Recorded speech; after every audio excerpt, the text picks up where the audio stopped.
Hello, everybody. Hopefully, everyone's having a good day. We are doing some personal rewards CBC today on stream. So, hopefully, you guys are doing good. Getting set up here. Just one sec. How's everyone doing?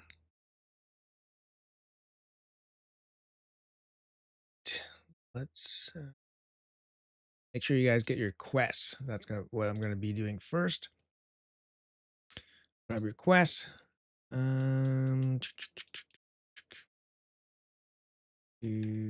Quest. Take 10 heads. I think I can do that.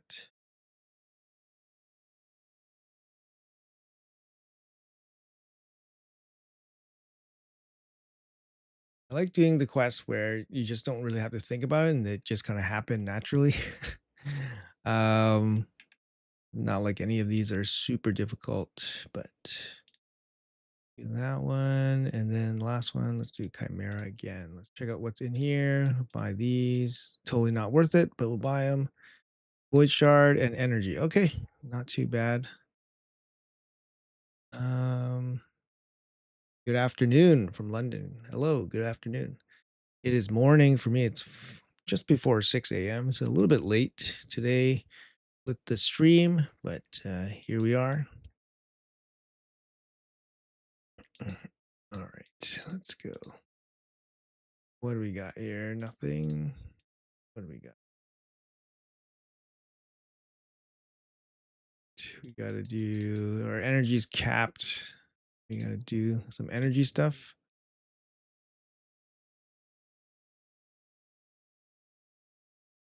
All right. How's everyone's CBC going?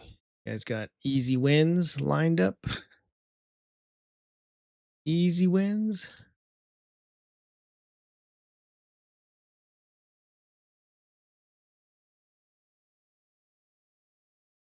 Hey, Geo. How's my day going? It just woke up. Woke up. It's just before 6 a.m. So I woke up a little bit late. Yeah. Usually I'm up a little bit earlier, about 4:30. So today a little bit late. Need some tips managing my relics and gemstones. I'm free to play and my allocated space is full. What to keep or upgrade? You mean your like the gems? Gemstones, basically like you have to see what you have in terms of your inventory. Circle gems are easier to get, so obviously you're gonna sell more circle gems. Um, I try to keep, I try to keep like 4 or 5 of each, whenever possible. I don't keep them all. I don't sell them all. In terms of relics, I mean, you're going to be, you shouldn't be selling relics. You should be making food with relics. So you should, crunch the small ones into each other to make them into higher ranked ones. But I never sell relics, so you should probably make some food with them. Hopefully that makes sense.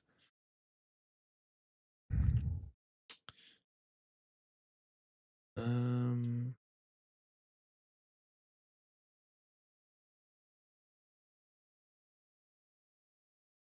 what do you upgrade? I mean, most of the rare ones are pretty bad. Like if we look at the relics here, um, like so any of the rare ones, I basically just make them into food. So what you would do is upgrade them to 3, and then you just feed like a relic into them, like a small one. If I was capped out, but usually I would use the stones first, and then I'll start feeding off the relics. In terms of the gemstones, like I said, the circle ones are easier to get, so you can definitely sell off some of the circle ones. So, for example, um, these ones, you kind of get a feel of which ones are ones that you don't use that often. But the circle ones, you should definitely sell off more of them. The other gems, you don't get as many of them. So selling them off, you gotta be a little bit more careful, I think. Hey, good morning, guys. 4 p.m. here, and I also just woke up. Sounds like a good day. 4 p.m. Damn. Maybe long, maybe night shift, you know. That's cool. That's cool. Okay. Yeah, so just gonna do tag team, you know, like yeah. Ever since coming back from camp, I've been sleeping a little bit later and sleeping a little bit longer. So getting just a little bit lazier. I gotta get back into the routine. Good morning from Indiana. Good morning, man. Just got a 6-star quad speed mercurial chest. Congrats. That's a keeper. That's a keeper. Make sure you don't salvage that. Morning, Scanny. How's it going, man? We are just chilling out. Not too much going on right now. Just gonna be doing our personal reward CVC stuff, getting our points. Sorry, I'm just getting my other account set up.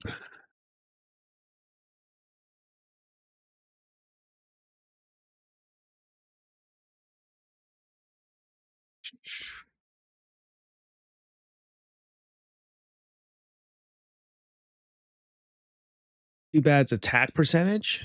Same as mine. I actually have a quad speed mercurial chest on my main account, and it's a attack percentage as well.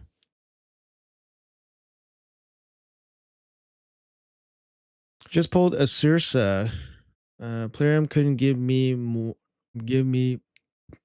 than a 4-star for free. Okay. I mean, I think you're doing all right with a 4 or a 6. Sir says, yeah, pretty good. Time to take her out and take her out for a spin.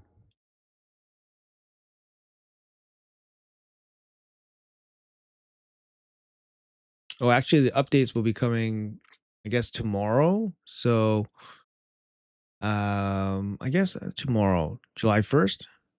I think July 1st because the fusion is happening. I think tomorrow. So yeah, so the update should come with the same day as the fusion. So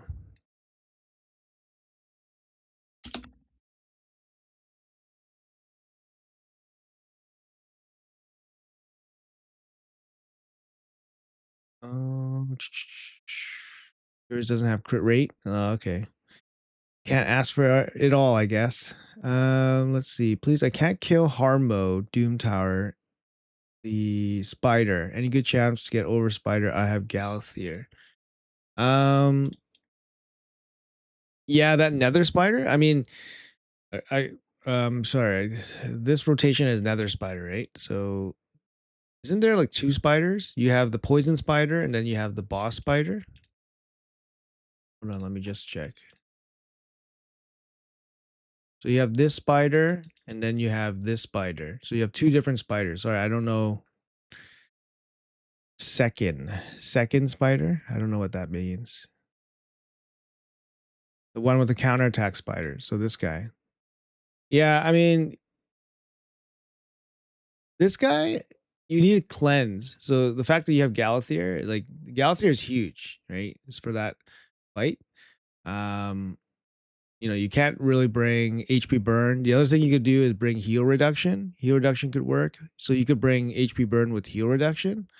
Geomancer is really strong against him, but you need heal reduction landed first. And then obviously anything like block damage or unkillable on your team would be huge.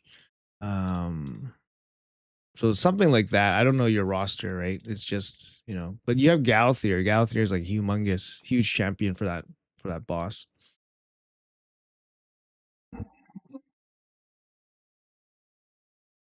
Yeah, yeah. Kill the spiderlings and then yeah, you can use HP burn, but you have to bring heal reduction. So that's what people were doing in the past too, like with Geomancer. Geomancer can kill him pretty quick, but he needs heal reduction landed. So How many accounts do I play? I play 2 accounts. Both my accounts are almost 6 years old now. Um, yeah, so I've been playing them since I started the game.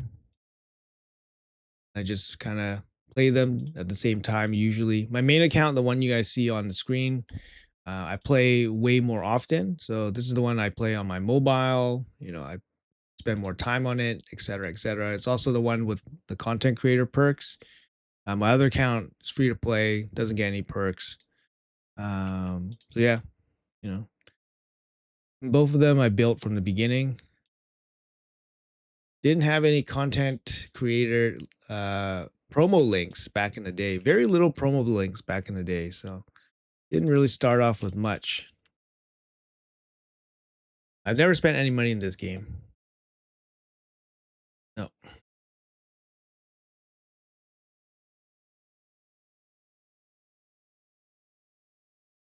Two accounts is nice to play with more champs and you have more fun instead of missing out on having one. Well, initially I started playing my second account because I ran out of things to do on my main account. So when I first started playing the game, um, I played one account and then I was actually a sponsored streamer, sponsored streamer. So some group like reached out to me to, showcase this game called Raid Shadow Legends. I didn't know anything about it, but then they said they'll pay me some money. And then I was like, okay, it seems like a fine thing, play the game for a couple hours on stream. Um, and then so they gave me an account. I played it. I didn't really like it. And then so I didn't really play it for a couple weeks, came back to it, played it again, and then I liked it. And then after about 2 months, I made another account because I, like playing it. And then so I was playing two accounts at that point. And then yeah, that's how I got kind of started playing Raid.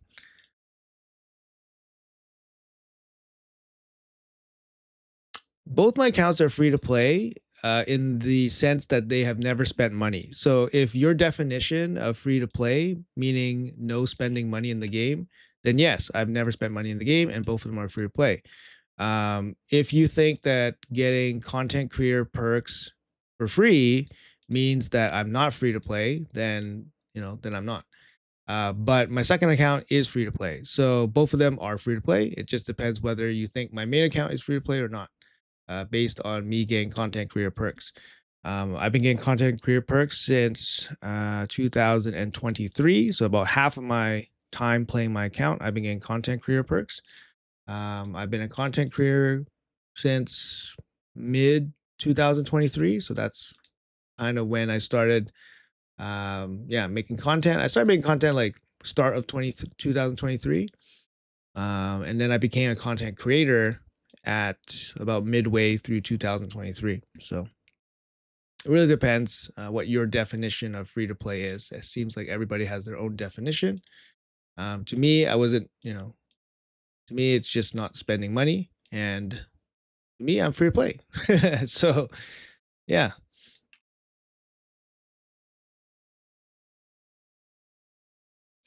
I don't get shards. I know content creators get different things, and there's different types of content creators. So for me, I'm the official content creator for Plarium. So I'm part of the group of content creators that um, is considered like the official group. So we get different kind of rewards or perks. We don't get paid. First of all, we don't get paid. So there's a lot of content creators that get paid by Plarium to play Raid, and they are called content creators, but they're not official content creators. Now, those content creators that get paid by Raid, they can get paid in many ways, right? So they get paid with, um, they get paid in many ways. They get paid first of all by money. Second of all, they might have a monthly allowance. Like here's like $200, you can spend it in a month or whatever. Here's your perks that include different things. I would assume they get shards because some of these guys like they're just kind of channels for marketing. So then they just of course you give them shards so that they can market the game by pulling shards more often or whatever. And for me, like raid is like my main game. Like I play it all the time, right? Like some of these other creators that are paid, they don't play raid like seriously. They just kind of like market it or advertise it to people, right? So hopefully that makes sense.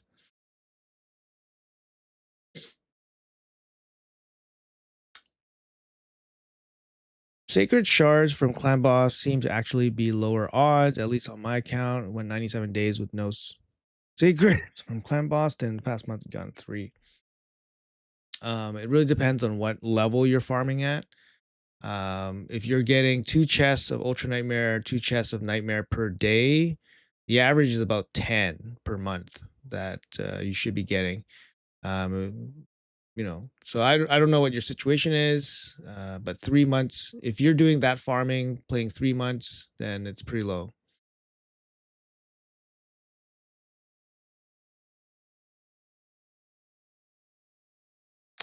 Hey, Stelios, what's up, man?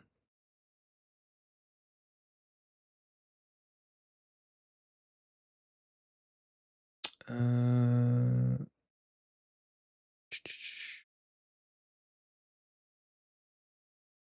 You one key Ultra Nightmare and Nightmare daily. Yes, then I really don't know. Are you getting double chests? Like, actually, even if you are not getting double chests, I still find it a little bit unbelievable that you didn't get Sacred Shards for 3 months. I still find it a little bit unbelievable.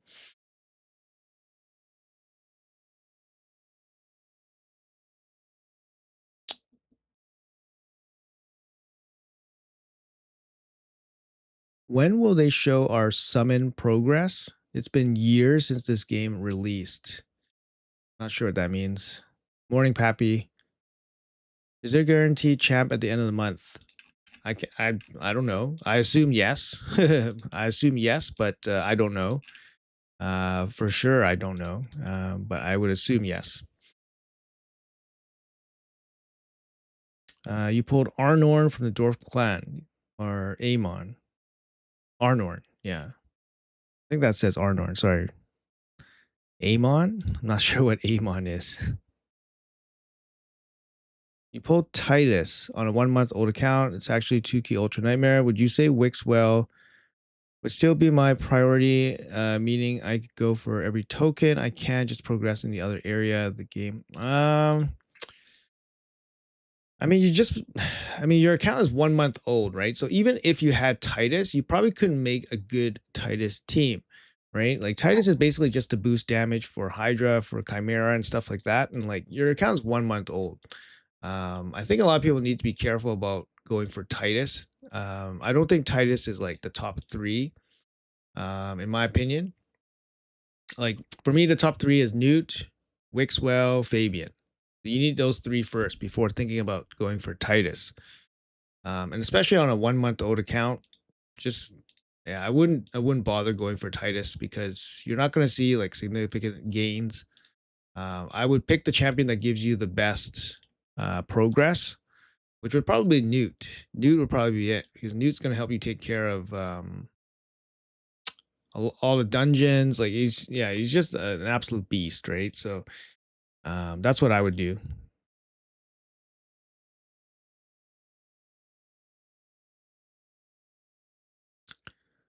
Also, helper tracks the summons for us. Oh, you're talking about the mercy progress. I see. Yeah, they're not going to do that for us because that makes us smarter. They don't want to make us smarter playing the game. All right, they want us to be dumb. They want us to not know all the information so that we make bad decisions in the game. Like that's exactly what it is, guys. And if you guys think they're going to help us, make better decisions, it's they're going to help us in some ways, but it's very unlikely that they're going to help us, right? So just something to think about.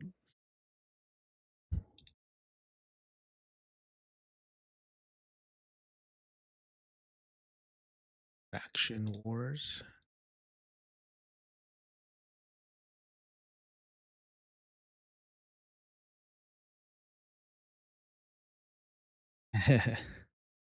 Hold on, let's see, what's the last new champ you pulled from a shard? um On my alt account, I just pulled a mythical from a remnant. I pulled the moon spinner, the dark elf mythical. That was pretty unexpected. And you know, that's cool, right? We pulled a new mythical, it's a pretty good champ. On the main account, I don't remember a significant pull that I have done in a while. Definitely very unlucky. Recently on my main account probably has gone to mercy in with a bunch of the key shards. So for void shards, I my last mercy for void was I think Titus, so it's a dupe Titus, which is not necessary for me. And then I'm just outside mercy right now on my voids again, so I'm at 200 again. And my last two mythical pulls from primal shards also have gone to mercy as well, so 200 plus pulled. So definitely very unlucky on this account in the last year and a half. I don't recall anything significant that I pulled, to be honest. I'm just like looking through it right now. Mm, no, like there's yeah. So for the last year or so, pretty insignificant pulls. Like the fusions have been good. Like Mavar's good. Um, who else? Yeah, that's I mean that's about it. Mavar's good. Mavar's usable. Maria's very good. Was a very good fusion. I'm starting to build up like the cat a little bit. Maybe he'll see some more playtime for me. Building like Harvest Jack. Don't mind the builds. They're just holding gear at this point. Oh, I pulled this guy, Androck. Pulled Androck, which is a mythical, like on my Mercy, my most recent Primal Mercy. I haven't built him out or anything like that. I don't really have a spot for him. Like he's kind of more like a Chimera specialist. For my account, I know he's good everywhere, but for me, like he's probably gonna end up in Chimera somewhere. But I haven't built him out or anything like that. I'm not too sure what I want to do with him. Mainly because I'm pretty comfortable with my, Chimera teams and stuff. So I don't really um, want to mess around with it too much. All right, Void Shard, we'll take that.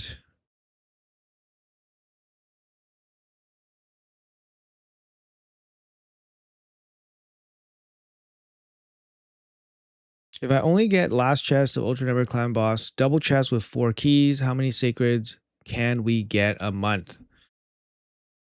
If I only get the last chest, so if you spend all your keys on the last chest, but it's a double chest, right? Double chest, yes. How many sacreds can you get per month?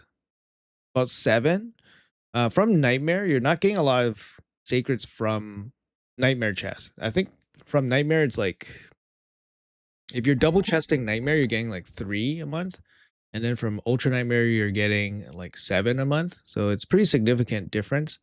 That's why we always recommend to go for the top chest for Ultra Nightmare Climb Boss if possible.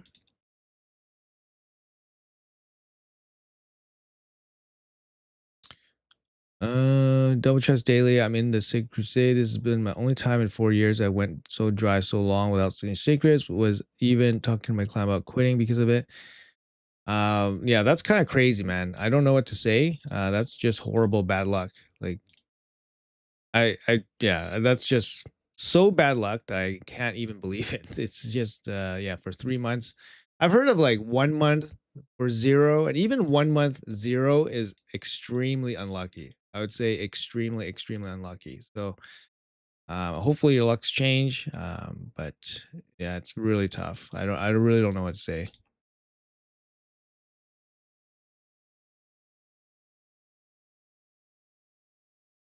Whoops.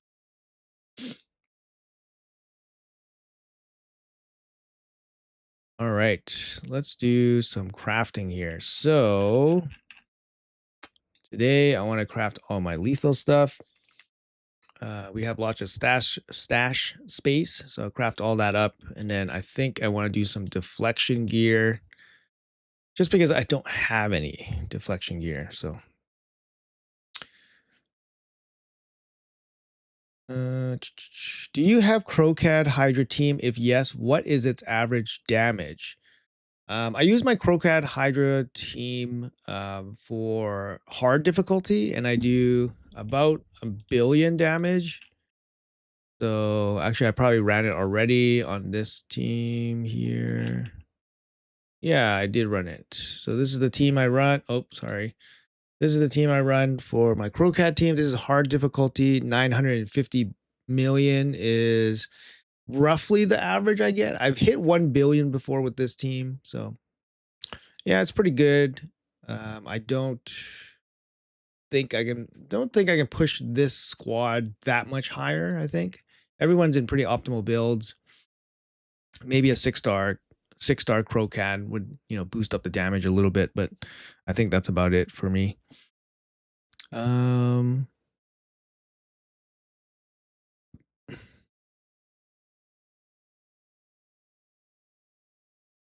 Is Hagaba worth it just for the free gift? Pull Rhea from a free prism. I mean, you're getting a mythical relic out of it, right? So I would say yes, it's worth it. Fusions, fusions are doable. Just need a little bit of planning, and you have to be active during the fusion. Is Ethos still relevant? I use him for farming, like campaign and stuff. He kind of sucks to be honest, but I like his animation. He's pretty quick. But yeah, he doesn't do enough damage nowadays. What do you want to spend your Void Mercy on? Good question. I was thinking about that the other day because I am right on Mercy, so I do have that question popping up for me soon. I think the strongest Void champion. There's a ton of strong Void champions, by the way.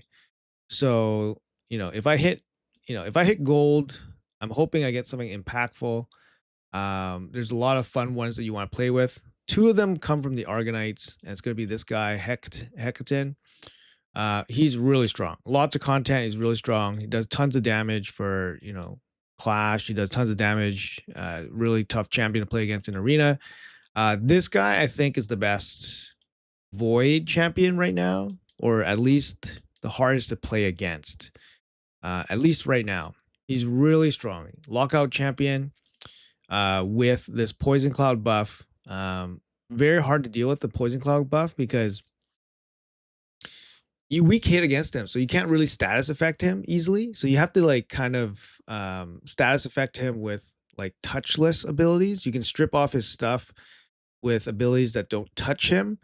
But if you build him in Mercurial, Mercurial will protect you from those types of situations. So he's protected in many ways. He can hit hard if you can build him out to hit hard. And of course, he locks you out and all that stuff. He also has an AoE stun, multi-hit AoEs. It's just super hard champion to deal with. I think he's probably one of the strongest ones right now. And of course, the second strongest one or the strongest one would be Solinar. Solinar is still ridiculously strong. Yeah, I usually ban this guy because I get so pissed off when he comes back and he solos my team. He's not going to solo my team all the time, but when he does, I get so pissed off that I don't want to deal with it. So I usually ban him. Marius is better. I love Marius. I think Marius is absolutely amazing. So yes, Marius can be better. But yeah, for my Mercy, I would probably think about those two. Yeah, Hecatan is amazing. Yeah. What about swapping Taras? Yeah, I could definitely swap Taras out. Yeah. I'm not sure for who. Hey Rush, what's up, man? Sorry. Why use a rare champion for clan boss? You have many good champions. It's for the rare quest. The rare advanced quest. It's part. Sometimes you get a quest that says use a rare champion in your clan boss team. I don't know if that still exists, to be honest. So, yeah, I don't know if that still exists, but that's where it came from. So. I've gotten 4 sacreds in 1 month, and I farm Ultra Nightmare, Nightmare Brutal, 2 chests daily. I mean, four is not crazily uncommon. I would say it happens. It's unlucky. It's very unlucky, but it happens. So, shit. I need space. I need champion space. I need champion space, guys. I'm dying here. I need champion space. I need accessory space.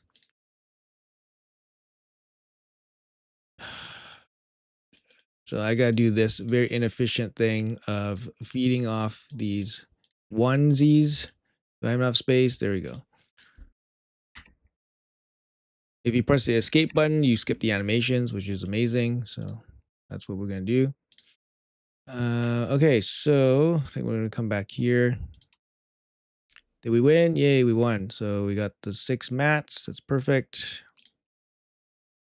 And then we'll start something else up. We'll start Banner Lords. Ooh, Banner Lords is tough. Yeah, I'll probably set this on auto when I'm like having lunch or something, and then hopefully I can clear it. It's a tough one. Banner Lords is not for sure clear. Oh, I'm sorry, missing chat.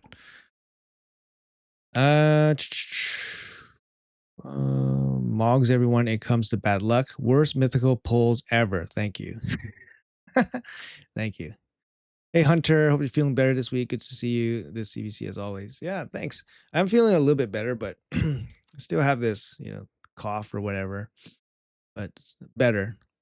Which legendary champions would you get a 6-star soul for? Top 5 or 6? I mean, everyone's accounts is different. I would look towards champions that you use everywhere. Obviously somebody like Marius. Marius is a top priority for almost any account, especially if you have limited resources, because you use him everywhere. So a 6-star Marius, you get insane value from. Yeah, I mean, otherwise, I'm not too sure what your roster would be or selection of champions, right? Worst King Fabian or Titus with fusion tokens, have Wixwell and have Talena for lockouts. Yeah, Titus is an interesting one because, like I said, you have to have like the proper champions to go with him to make a proper team, and then you need proper gear. You need good gear for him to do good damage, and then you need specific sets for like Titus, for example. Like I can show you guys my Titus team. Like this is my Titus 6-star, 6-piece merciless with a zeal set is the most strongest combination you can have. Luckily, Titus doesn't require like crit rate, so you can build him out kind of, janky looking. But he needs resistance. So, for example, my Titus has 400 resistance. That's the minimum. I would say 400. You probably want 450 if you're doing like top end difficulty. And then your other champions, you need really good sets and stats on them for them to support your Titus. Like, for example, like like here, like this is my Wixwell, and he's in pretty jacked up gear here, right? He's good speed, high HP, high defense, needs resistance, needs accuracy. And then he's a 9-piece protection. So this gives Titus more damage. Lydia, I use Lydia alongside Titus, 9-piece Pharaoh. So this bumps up his damage as well. She needs every single stat, right? Needs a resistance, accuracy, speed, good survivability. The hardest part is your shield set. You need a really strong shield set. And this is my shield set champion, which is Owella. And the stats on this is really hard to get. You kind of see my shield gear is not the best, but she has really high HP, good speed, needs resistance, needs accuracy. So you really need good gear to make really good teams with Titus. So if you don't have that, Titus is not going to do great results for you. And I feel like Fabian is still super strong right now, especially in arena. He's probably like a 99% chance, 99% pick in all fights.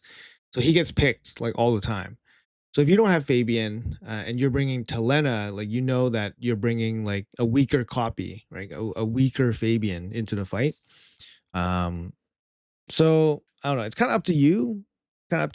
But I would say that Titus, he's kind of like a 1B. Like you have the tier 1 champions, which is like Newt, Fabian, Wixwell, and then you have the 1B, which is like Titus. I would even say like somebody like Crowcad, if you have Shayak, is higher than Titus for some accounts because Crowcad actually gives you significant progress in a lot of different areas, whereas Titus is not going to really give you crazy progress in a lot of different areas. Like Crowcad can help you clear faction wars. Like when I built out my Crowcad, he launched me all the way to the end. Like, so he was in orc faction. He he got me all the way to stage 21. When I built him, he got me all the way to stage 21. He cleared some Centranos levels very easily for me. So I would say somebody like Crocat even goes up there. Even somebody like Tormin, like if you use Hilvi a lot, then somebody like Tormin could actually be super viable also. Or if you're struggling the Dwarf faction wars, like there's other options. So I don't think Titus is like for sure, not for a lot, not for everybody. Um, not saying he's bad, and of course he's very meta, but you need to have the gear to support him. You need to have the champions to support him. Um, yeah. Would you build Guildsmat and 6-piece deflection regardless of how good they are, or would you hold off? I mean, deflection is great for somebody like Gizmat. It's very meta right now. And if you have the gear, then by all means, I think that's probably fine. I'm not too sure what the second part of that question means. Usually top players just run Death Dealer. Yeah, Death Dealer. I mean, it's a live arena relic, man. Like it's just you can't get like I've gotten all the live arena material in this game that has been released, right? That you can't really pay for it, right? You can't pay for it, so everybody gets the same amount of live arena materials. So I've gotten every single one. I don't have a Death Dealer, so whoever has a Death Dealer, they got really lucky, right? So those lucky few people, yes, they have Death Dealer, which is amazing relic, and then they can make some cool champion builds out of it. But I don't have it yet, so feels pretty bad. What else? Want to say thank you. Hey, Nico. Back in the game. Yeah, enjoy the game. Do you think it's worth building a champ in Mercurial even if you can't 9-piece? Yes. Mercurial actually is really strong. Like, for example, I use my Marius in a 1-turn Mercurial, and I really like this build instead of 1-turn Stone Skin, because my Marius actually often goes first or near the top before the enemy. So if I was running Stone Skin, he doesn't get hit. My Marius doesn't get hit. And then he would have taken a turn. The Stone Skin would have been removed. In this case, the Mercurial is just going to stay on Marius, even though he takes a turn, right? And I do have like extra turn mechanics on him. So for example, my gem, this is one of the best crazy diamond gems in the game. Whenever a wearer kills somebody, you get an 8% chance to get an extra turn. And this happens happens more regularly than you would imagine. So Marius getting extra turns, he'll still have that 1 stack of material hanging onto him. And because he has my lens of intangibility, he has a veil on him, which means that he will be harder to target even if somebody does go first. So for me, I love even just 1-turn Mercurial on whatever champion. And Mercurial gives you speed bonus too. So the +8 speed. I got +20 speed here, 20% speed. And it's a big difference, right? But it really depends. Sometimes it depends on what gear you have and what gear works. But for me, I totally like this 1-turn Mercurial on my Marius.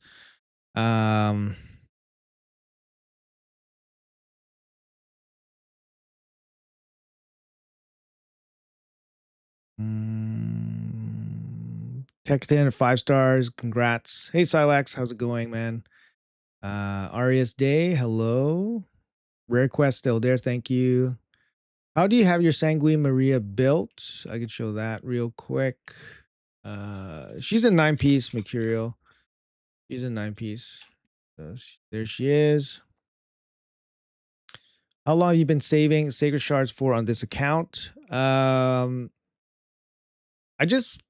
don't save like on purpose, but I had 8 sacred shards after Leo. So the Leo event happened first week of November.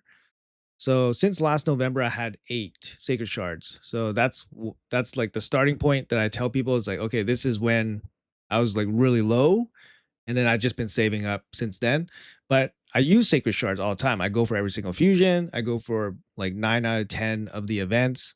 The events for extra champions, extra souls and stuff. Titan events. I don't skip Titan events. All that stuff. The events I do skip, I skip progressive events. You know, I don't use sacred shards wastefully. I don't chase extra items. I don't, you know, yeah, and that's about it. So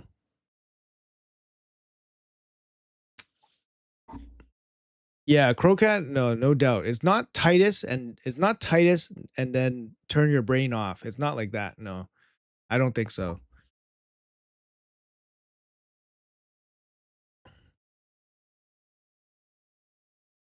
Yeah, yeah. Fused Titus, and you don't have Wixwell. Yeah, Titus by himself is not great.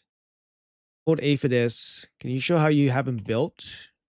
He's a damage dealer, but I don't really use him for much. He is built for one.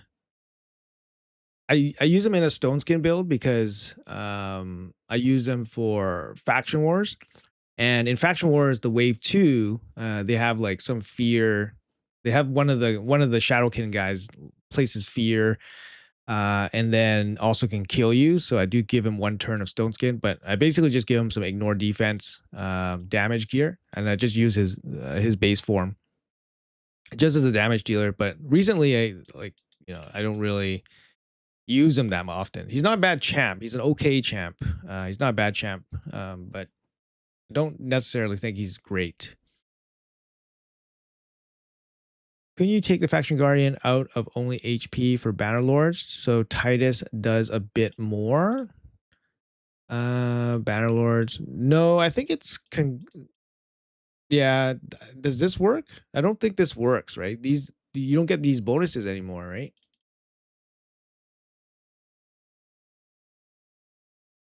Hey, RW, what's up, man? Wixwell again. You want to see Wixwell? Sure. Wixwell 9-piece protection. Some people use like they build them and they build their teams in different combinations. Like you could use shield set on Wixwell, you can use the reflex set on Wixwell. For me, I just went for more damage, which is the 9-piece protection set. It really come down to how you want to build your Hydra and Chimera teams. I do have the Valcardian Heart on him, and this is going to give him the extra damage. It also gives extra stats, which is nice. The resistance here. Brocat, no Shayak, no Wixwell, no Titus. Yeah, so that's going to depend on what your goal is or where you're struggling in. Let's finish off Sand Devil here.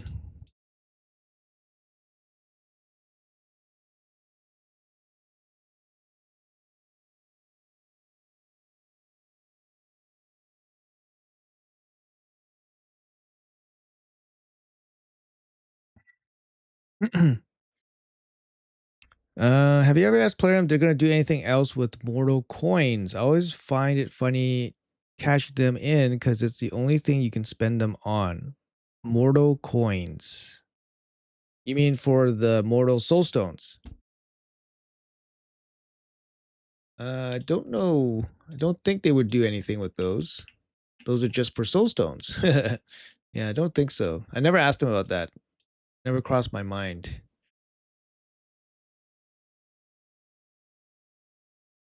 Have you built Telena yet? No, Telena's still in the portal. So I'll look for a champion chase to pull her. I was going to pull her for the deck, not the deck, the heroes path. But then I didn't. I ended up not having to pull her, so I'll save her for another champion chase. I'm in no rush to build her out. Like she's gonna help for faction wars, but otherwise, I'm not in any rush. I want to ask you about faction wars. Some bosses, when they counterattack with minions, it actually does more than most tanky heroes. Why is that, and how to avoid that? Um, I'm not sure which one you're exactly talking about. Um, I mean, some champions will just hit harder. I guess. I don't know. I don't know which wave or normal faction wars. Yeah, I'm not gonna look it up at this point. I just don't. I'm not too sure.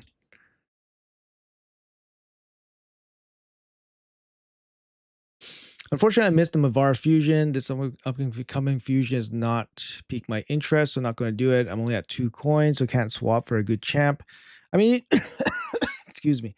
You should probably just do it just for the token, right? What if the next champion is really bad, and then you want to swap your tokens as well? I don't know. I understand that not everyone can commit to doing fusions, but I do have Wixwell, but going for Crowcat first, I still get solid use out of the butt pirate. Might even use Telena if needed. Perfect. That's why I wanted to know. Does protection set work on buffs as well as debuffs? No, it's just on buffs. So Pharaoh is the one that works on debuffs.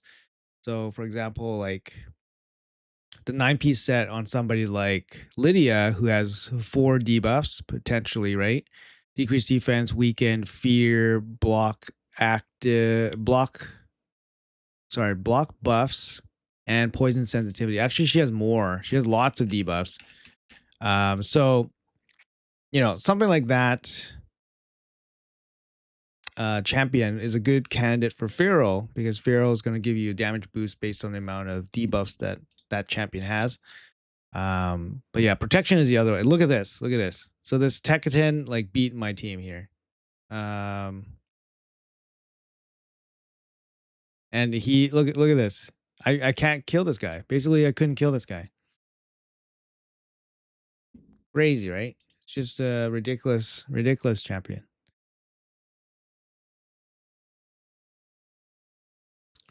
6-star Armans. I do have Shy for Crocat as well. There you go.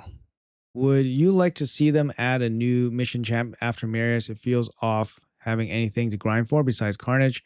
Yeah. So they didn't mention to me that they prefer that way missions, giving us a key champion. So I definitely would expect them to have another mission champion. I would say within the next year. Especially since Marius has been, Marius is done. Anaxia is kind of like a hands-off champion. Like she's not really a mission champion. So I would expect them to have probably another progression champion, or sorry, a mission champion, sometime in the future. I don't know when, but they did mention that they like that format more, giving us that way, because they have like the way they think about it is that they can give us champions. They give us champions, or give us the opportunity to get champions in different ways, right? So I asked them, like, what other ways can you guys, can you guys give us some of these key champions so that people can get them? Like, what if people miss the fusion, for example? So I was specifically talking about fusions, like old fusions, like Newt.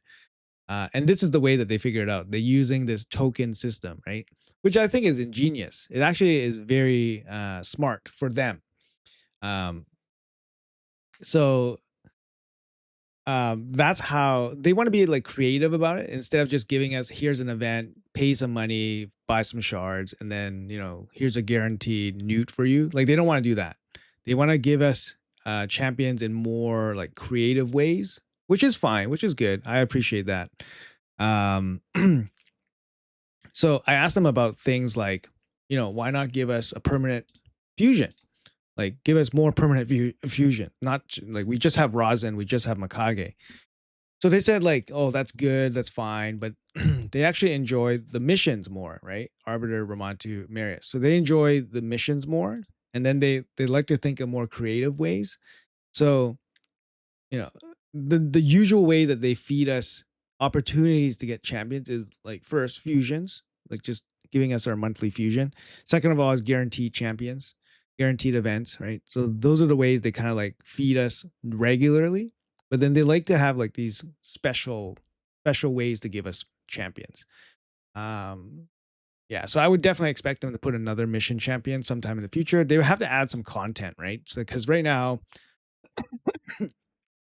they would have to add some content beyond Marius, um, for them to make another mission for it. Because Marius, when it came, Marius had like, what did Marius had? hard difficulty dungeons, live arena stuff, Hydra, Cintranos was in here. Yeah, so that's kind of where the content was when Marius was introduced. So they probably need to introduce a little bit more content, and then I wouldn't be surprised if they introduce another mission champion. Yeah. At 0 tokens, would you still do the fusion? No, I wouldn't. I mean, you know, for me, I don't have a problem doing the fusion, but it really depends on what your activity is, what your account progress can handle, right? Because not everybody can do fusions based off of their time availability, based off of their resources. So I understand that. Personally speaking, I don't skip fusions because fusions is how I filled out my faction guardians so quickly, right? A lot of my faction guardians is just old fusions. So because I don't skip fusions, I just get a lot of the pieces for the faction guardians to fill up very quickly. So they have value, and then they allow you to empower stuff, right? They definitely have value. Um, yeah. But she's not a good champion. Like I don't know. I was playtesting her. I playtested her. I released a video of my playtest. It's not a perfect playtest. I'll say that right now. Some people have some problems with it. But it's a playtest. It's not like, here's a definitive thing. Here's a definitive guide on this champion. It's a playtest, right? Just to see what she's capable of. And for me, I think she's really bad. I think she's really bad. On paper, she looks bad. And then in actual gameplay, it's bad. So, most people probably shouldn't go for her unless you really want the token or unless you're swapping her out. Yeah, that's just my 2 cents. People might disagree. That's fine. Or if you have a cool idea to use her, that's fine too. But I think she's pretty bad.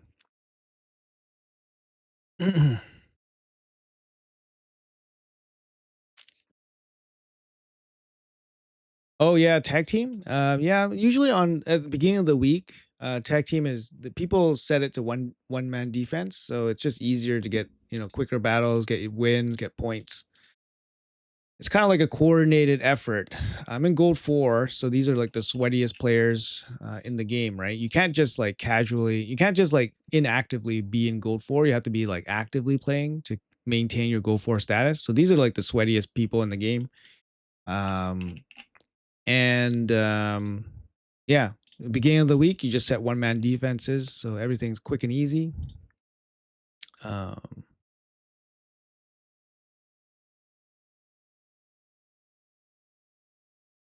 Still doing Skeletor.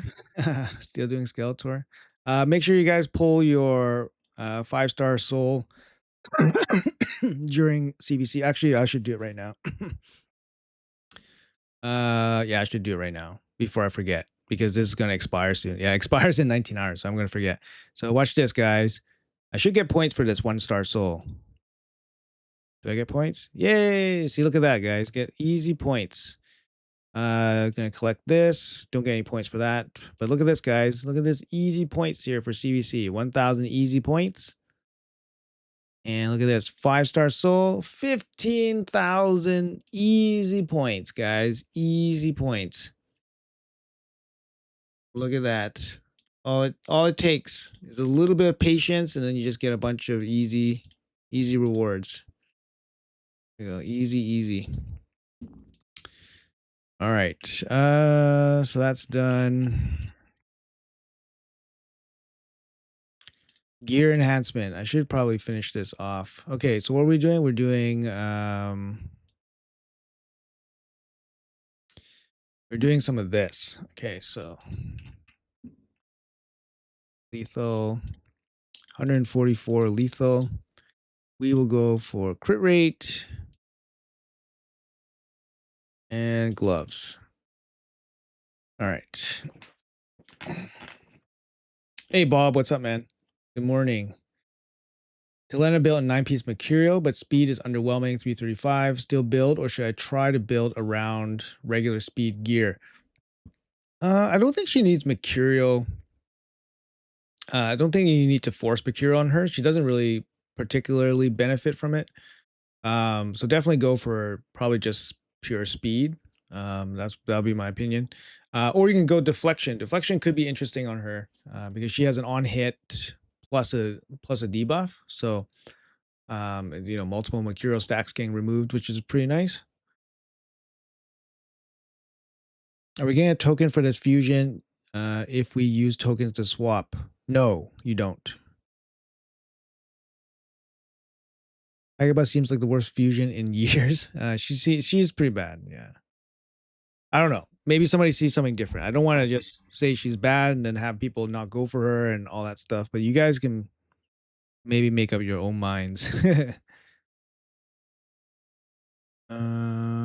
they change the Arbiter mission? Because I don't recall having to get level 10 affinity. I don't remember. Maybe they did retroactively fix something.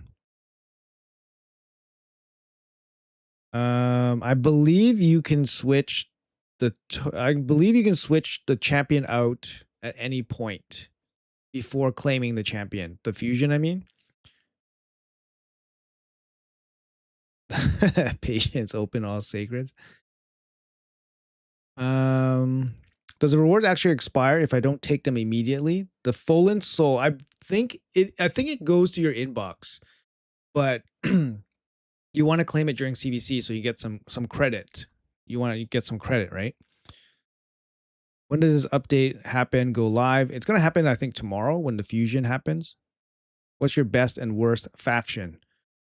I think my worst faction is probably gonna be Ogrins. Oh man, these are pretty unlucky 10 pulls here. My best faction, I don't know, got some pretty good factions. Whoa, look at these 10 pulls, they're so bad. There we go, 1400. That makes it up a little bit. 2000. Let's go. Let's go. That's what I'm talking about.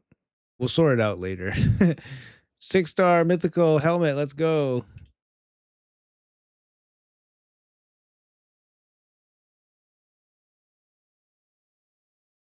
Um, Not sure what's my best faction. I don't really look at it like that though. Shadowkin's really strong. I mean, in general, Shadowkin's really strong. Undead's pretty good. I got 60 left. I'm gonna think about it for a little bit.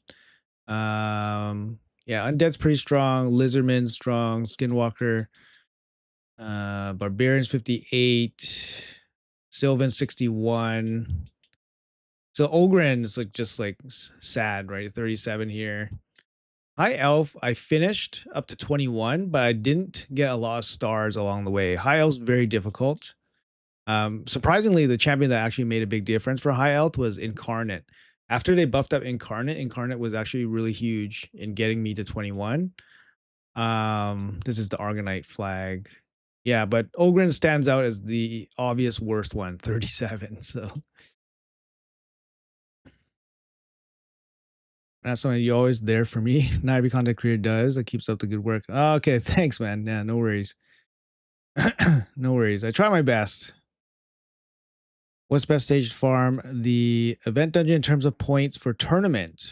So for tournament, you want to do stage 20. 20 gives you the most points per energy. You have to keep in mind that event dungeon tournament does not give you the same kind of point efficiency as gear hunters. So if you have gear hunters here, 20 is not the best for gear hunters, but 20 is the best for tournaments. Hopefully that makes sense. But if you just don't know, you just do 20. 20 is the best. If you can't do 20, then 16. 16 is the second best. For like a mix of both. But if you just care about gear hunters, then 3 is the best. 3 is by far the best. And it's kind of like just like something that happens for the event dungeons only.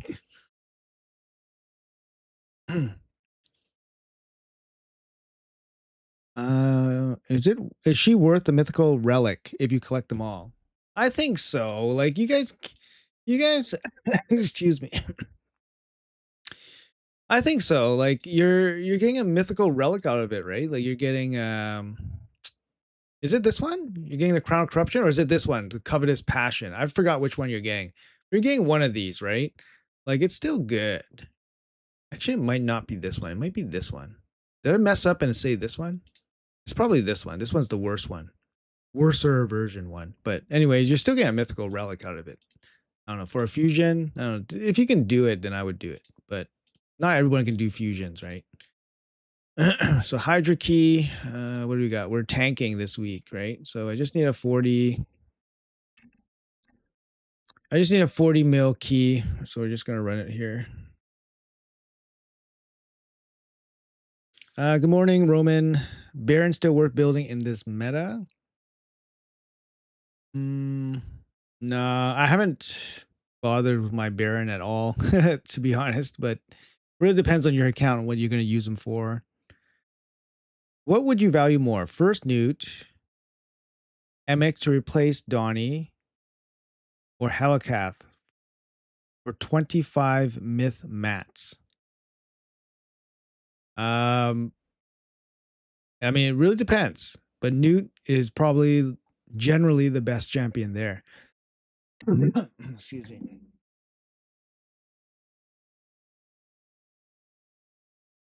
Yeah, Harvest Jack got a nice buff, eh?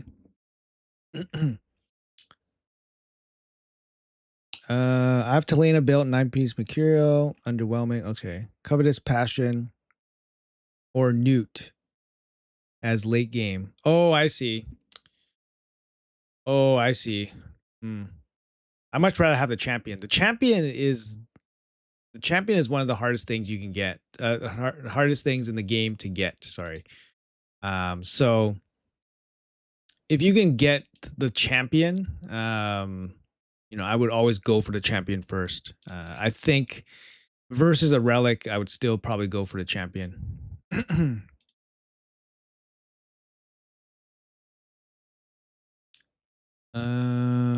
Pop you, boom. And that's it. One key Hydra Nightmare. There you go. We're all done. Keep result. Yeah, we're tanking this week, so there we go. Do some boss fights. Oops. What? I'm missing gear? Okay. You can kind of see, like, I don't really care that much. Like, the count is a little bit of a mess because moving gear back and forth. Sometimes need best performance. Sometimes you can let loose, tank a little bit.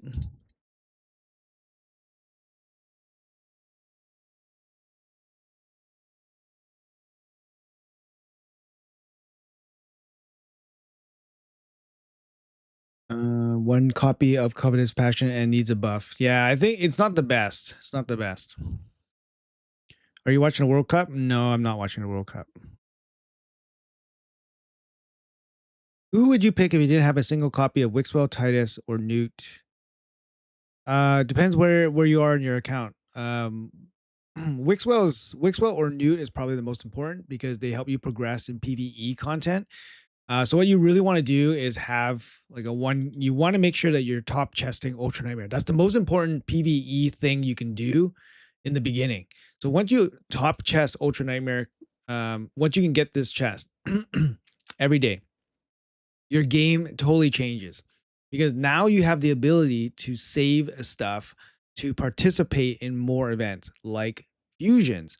When you can get fusions done, when you can get guaranteed events done, that's when your roster starts getting built up.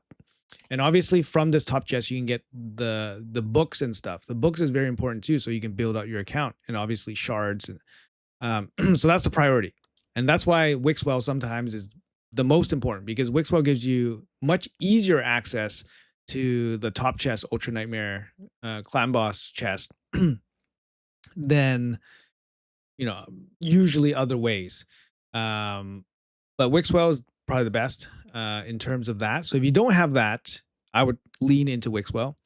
And then Newt is really good just for grinding through like the dungeons. So he's really good in basically like all the dungeons here. Spider, he's good. Ice Golem, less good. Dragon, he's good. Fire Knight, he's amazing. He's like the key champion in Fire Knight. Sand Devil, he can be very good, good damage dealer, but he's not like the key damage dealer for. He's not the key champion for Sand Devil. And then he can be really good in Phantom Shogun. So he's just amazing in pretty much all of these dungeons. He's decent in. He's good in Demon Lord. He's good in Hydra. He's good in Chimera. He's good in all three of these. And he's going to be great in Doom Tower against any of these bosses. He's going to be amazing. So Newt's just generally just really strong. And I would say like, he's generally better than Wixwell. But Wixwell gives you access to that Ultra Nightmare Clan boss chest, which is really important. So it really depends on what you need. It's not as simple as saying pick this and you're good. 90% of all this question depends on your account. People are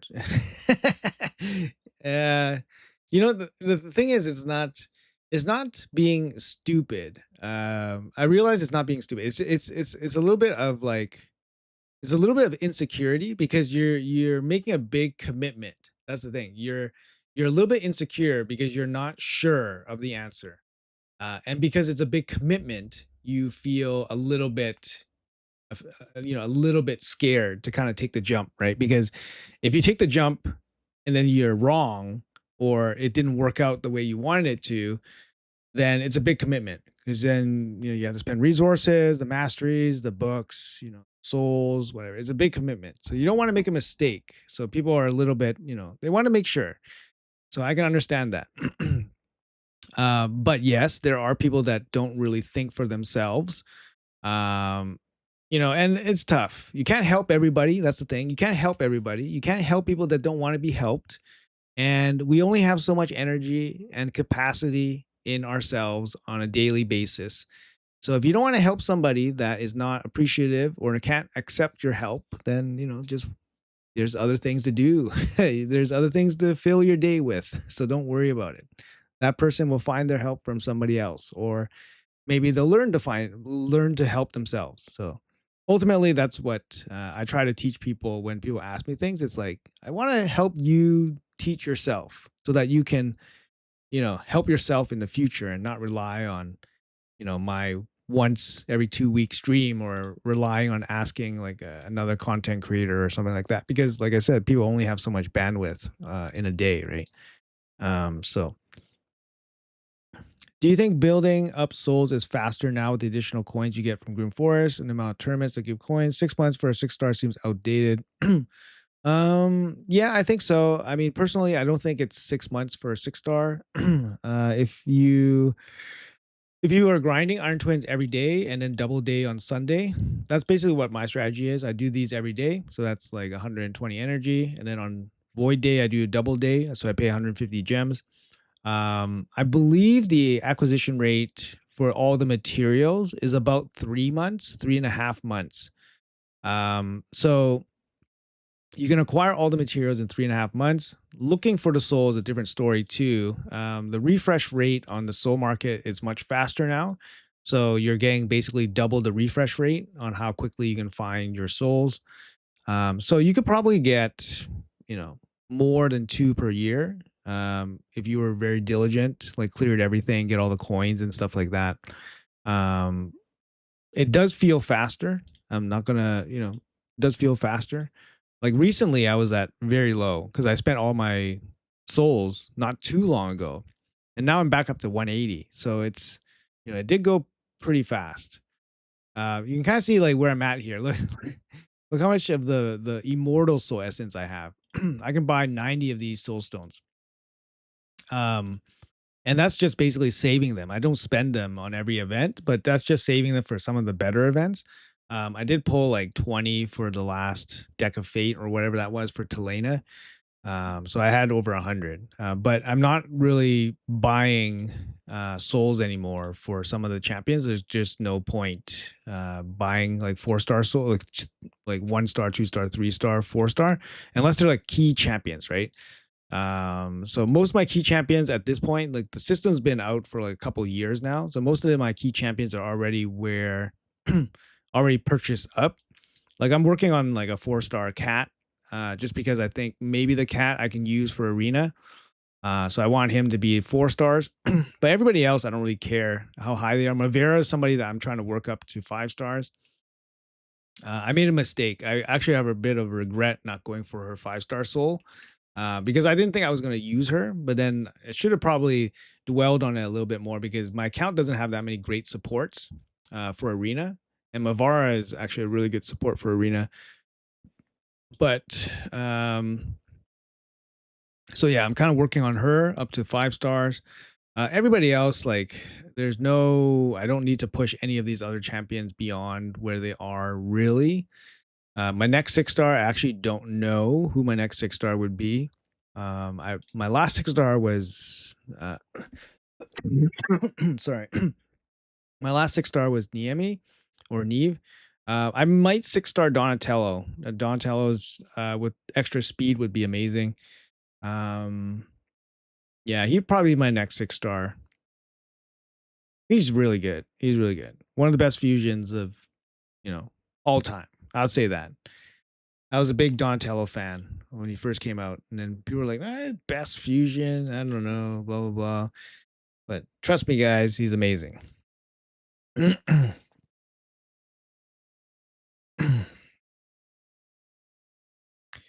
Wixwell teams work with another damage dealer other than Titus and Chimera Hydra? No, not in the same way.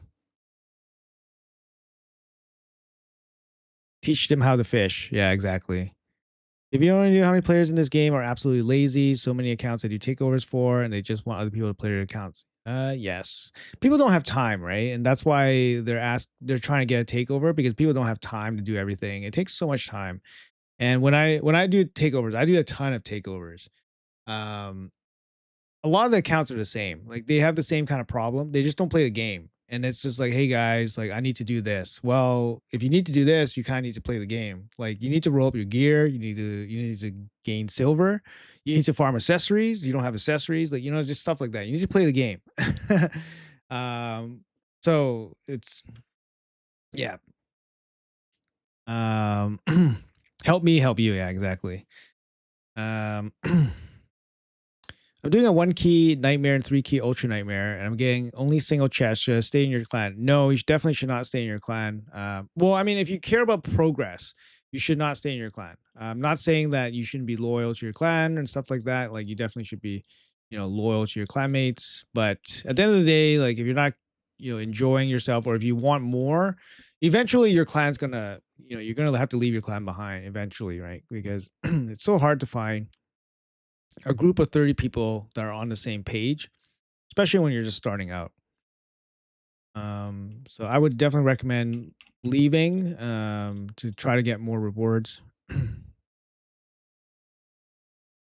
You got wrecked by Mina the other day. Premier boost did buttloads more damage than usual. Are you aware of any artifact interactions that boost her passive damage? Mina is somebody that doesn't get a lot of playtesting. I did not playtest her myself, so I'm not actually 100% sure what her kit does. I know she does leech, heal reduction. She has some cheat death, which is pretty cool, but I don't really see too much about her. She has crazy high base attack.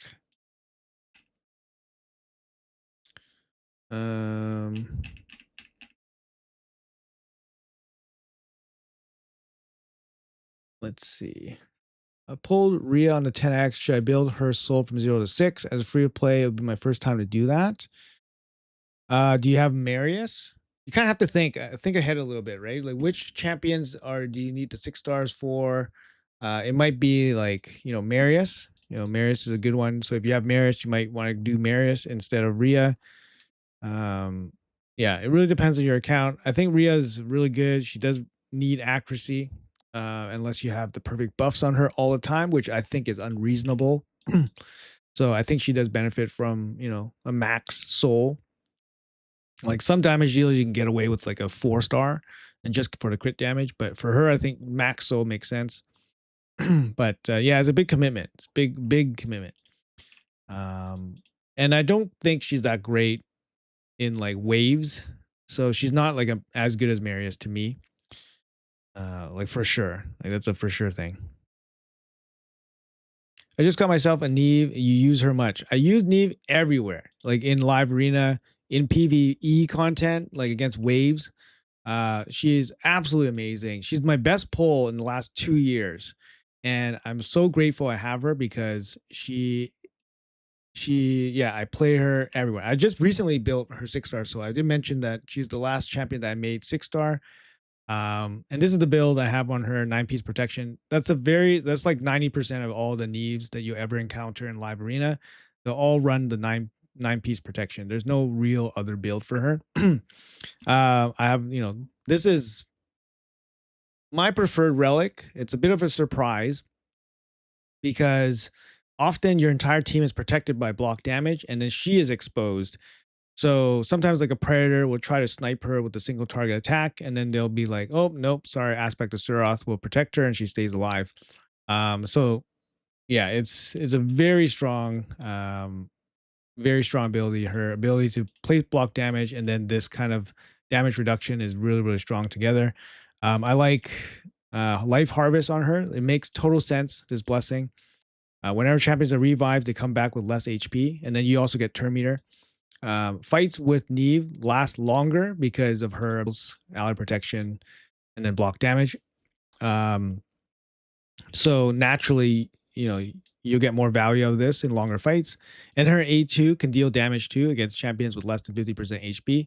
And then she always crits. So I actually give her a little bit of crit damage here. She has 211. So that she can actually do some damage on that A2 if she needs to finish off like something that revived. Like for example, Empress, when he cheat deaths and revives back, he comes back with less than 50% HP.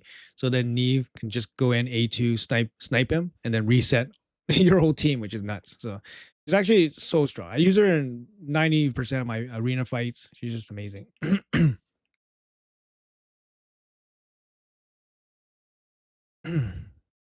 Donnie and Mavera. Yep. Donnie's one of the best, especially due to how much lockout is in the game. Yeah, for sure. I love like his passive is amazing. That's the thing. His amazing passive, right? He protects your teammate from dying, and then obviously every other thing that he brings into the fight. What's the best way to keep saving? Just keep saving. I don't know. I came back one day after Turtles stopped. It was a sad return, but I got Xeno and Predator, so I guess it's somewhat okay. Those are good. Those are great champs. Yeah, Predator's amazing. Yeah, Xeno's really good too. Sure, I always look to advance. How much for a takeover trying to build a tightest team? You have to look out. Message me on Discord. We can talk about it a little bit, whatever you need.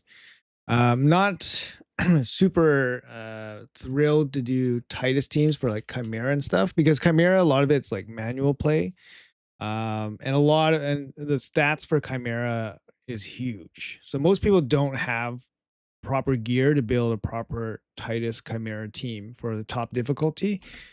So it really depends on what your expectations are. But hold on, I'll look for my Discord here.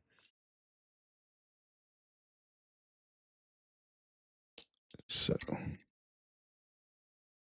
yeah, so that's my Discord. You guys can pop on by. I do giveaways occasionally on my Discord. So, and we have a nice little chatting community there. Um,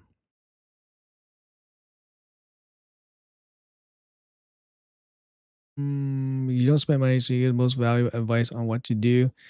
Yeah, I mean, I try to. I try to give advice so that people can, reduce their reliance on spending money. But I understand spending money is just it's just part of the game because people sometimes don't have the time to grind chickens, right? So I talked to Ash before, and Ash is a big spender, and he has uh, like when he plays free to play, like his idea of free to play is very different. And the fact that he's so busy, like he's just working professional and all that stuff, he just doesn't have time to grind it out, right? He doesn't have time to grind it out, so he pays to he pays to bypass the grind, which people do, and it's perfectly acceptable because some of the grind in this game, like making chickens, is like it's a grind, right? You don't want to deal with it, so then you just kind of pay through it. So money makes sense for some people, right? But you know, the way I do it is I try to do it without ever spending money because once you start spending money in this game, becomes less of a game. I don't know. For me, it becomes less of a game, and just it becomes something different. So I do my best to obviously give whatever advice helps people the most with not spending money or get the most out of this game without spending money. Um, but I'm not saying spending money is bad or anything like that. It's just, you know, some people spend money for different reasons. And this is a game that really incentivizes you to spend money on like gambling. That's the thing. You have to detach yourself from the gambling part. That's the first thing. Uh, yeah. The reliance on the gambling hit, the fix is really big. It's really big. It's really tough to kick it. So how many points do we have? 82. We're winning this. I think we're winning this pretty easily here. All right, let's go back and I think we're doing lethal gear right now. Sorry. Back to lethal. Crit rate. So we just did a bunch of gloves. Wouldn't mind some chests, I guess.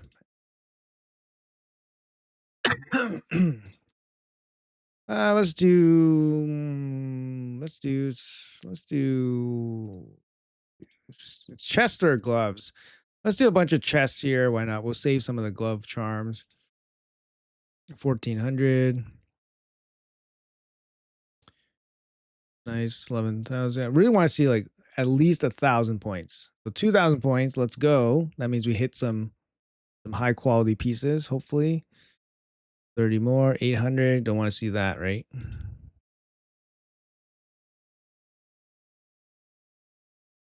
And 2,300. There we go. We got a good one. All right. I will save this just in case I want to pinpoint a specific piece of gear. So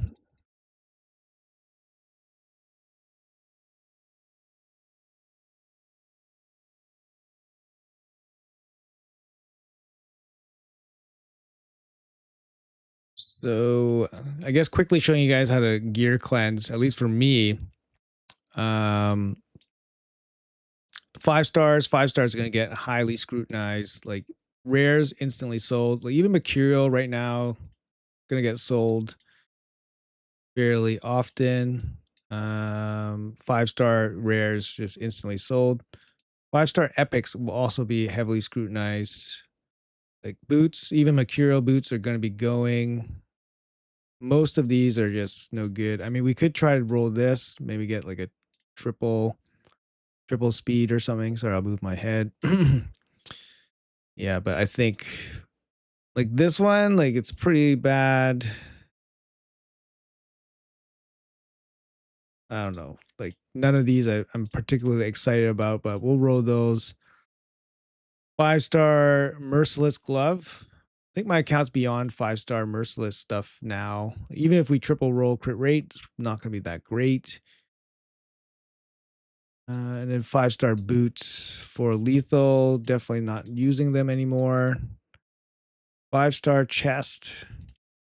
5 star chest is usable if you have great stats, but these ones don't have right stats. 5 star glove, almost unusable for my account. 5 star shields. And like epic 5 star shields, definitely not going to be making it on my account. Just going to double check. Epics, yeah, definitely not going to make it. So all these are gone. And then we go 5 star legendary. 5 star legendary might make it on my account. Especially some of the newer sets like Mercurial, and some of the bottom row pieces like chest might make it if it rolls well. But I'm not sure what I'm looking for. Like in terms of boots, like even 5 star speed boot is not going to be very good. I have a couple of 6 star speed boots in Mercurial already, so that's probably why. Like for here, if I quad up speed, it's usable. Like it's going to be good. Let's see if we can get that. Oh. Hello, hello, hello, hello. How about quad for the cameras? Ah, fudge. But you know what? A defense based damage dealer would not mind this chest. You got flat defense, you got double speed, double crit damage. It's good. We're happy. We're happy. We'll keep it. Gloves. We got speed roll here. We definitely want to roll the speed. We'll try to hit it with a double. Nope, that's a miss. So it's a dead. This one's no good, but we try to double. Going for the quad with the ore. Here we go. So this is what I mean, right? So you want to go for a quad. No. So if this rolled a triple, then I would just ore it using this ore, and then I would try to go for triple speed, and then I'll roll it one more time to try to go for quad speed. And that's how you kind of like get the best gear possible, or get the most opportunities at the best gear, right? You use the ores for this situation. So even though these pieces are really bad, you try to roll up like a triple or a quad, and then use an ore, try to land speed. For example, here I would continue, try to go for a triple. It works. So now instead of going for the quad, instead of committing the silver for a quad, I would ore this first, hope to hit a good substat, and then I would commit to the quad with the silver. All right. So this is the order of operations for me. Speed, speed, speed, speed. Damn it. Like, so like that's what you do, right? This just gives you another opportunity at hitting the proper substat. So and this one has speed on it, so we'll try to roll it. Didn't get lucky, so that's it. So all these are in the bin. We keep the chest that we just rolled. It seems decent. Everything else gets sold. You're building a 6-star for Marius, and I chose Soul Reap right now. Should I switch to Crushing Ren when is 6-star? You know, Soul Reap, I actually grown to like Soul Reap, especially for arena. Crushing Ren 6-star for PvE content is obviously the best, because then you ignore a huge percentage of defense for PvE content, because Crushing Ren's ignored defense percentage is based off of the level of the champion. So in PvE, the level of the champion is very high. In PvP, the level of the champion is not as high, right? Like, so you're fighting at level 60, you only get 6% ignore defense, 6% ignore defense. Like, it's good, but it's not crazy. So Soul Reap actually deals more damage for PvE, but not PvP. I recently switched from Crushing Ren to Soul Reap, and I could feel the difference in like my PvE wave clears, boss clears.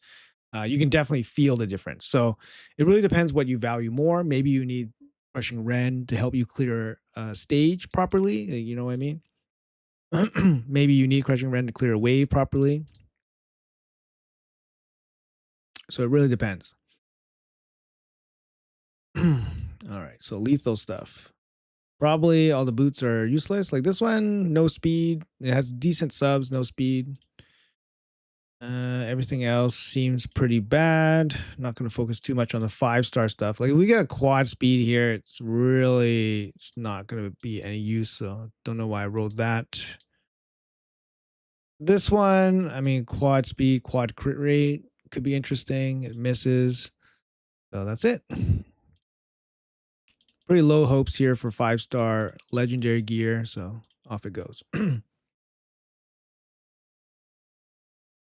Would you go for Ancora for tokens if you have Narcissus and all the other top tier 1 options? Yeah, Narcissus Ancora is pretty good champ overall. I use Ancora quite a bit, like in a couple months for live arena. I mean, Narcissus Ancora isn't particularly super powerful nowadays, but she's still a good champ by herself. Do you think there's going to be an event for Rhea's soul? Yeah, I think so. I think so. They're probably going to offer. My guess is that they will give her champion. They will do her guaranteed champion as a winner take all for champion chase, and then they'll probably do her soul as a winner take all, maybe for a champion chase. So I would say the last 2 weeks of the schedule is where they'll probably start dropping those big events. Varkos is likely to be a guaranteed event as well. And his soul will probably be up for grabs as well, similar to Telena. So grinding arena is brutal. I'd rather grind chickens for days. I'm just getting in the end phase. What's the best thing I can do going forward? I'm not sure. Do you have a wife, kids? I do, and that's about all I want to say. Got a Fiora, my first mythical free to play. How good is the unit? Was sad when I saw it, but my account is 110 days. Yeah, Fiora is considered one of the worst mythicals in the game, but I don't think he is not usable. I think he's definitely usable. Any mythical is usable. Um, but you know, in terms of like, in terms of relatively speaking, in terms of mythicals, he's not the best. He's probably one of the worst. And he was recently buffed. That's the thing too. He was recently buffed up, and he's still not very good. So but that doesn't mean that he won't be good for your account. He might be very good for your account. So don't know that situation. None of these are rolling particularly good. Anything with speed is usable. Anything with multiple hits and speed is usable. 19. Let's go. Damn it. It's not that great. All right. Not usable. Not usable. This one's almost usable. I would say it's not usable for a helmet. The top piece, so the helmet, weapon, shield, they need to be significantly better. The bottom pieces can be a little bit weaker, like for example these pieces, but the top pieces need to be better because I have more of the top pieces. So I'll just hold on to these two, but they're not very good. All right, so 6-star rares.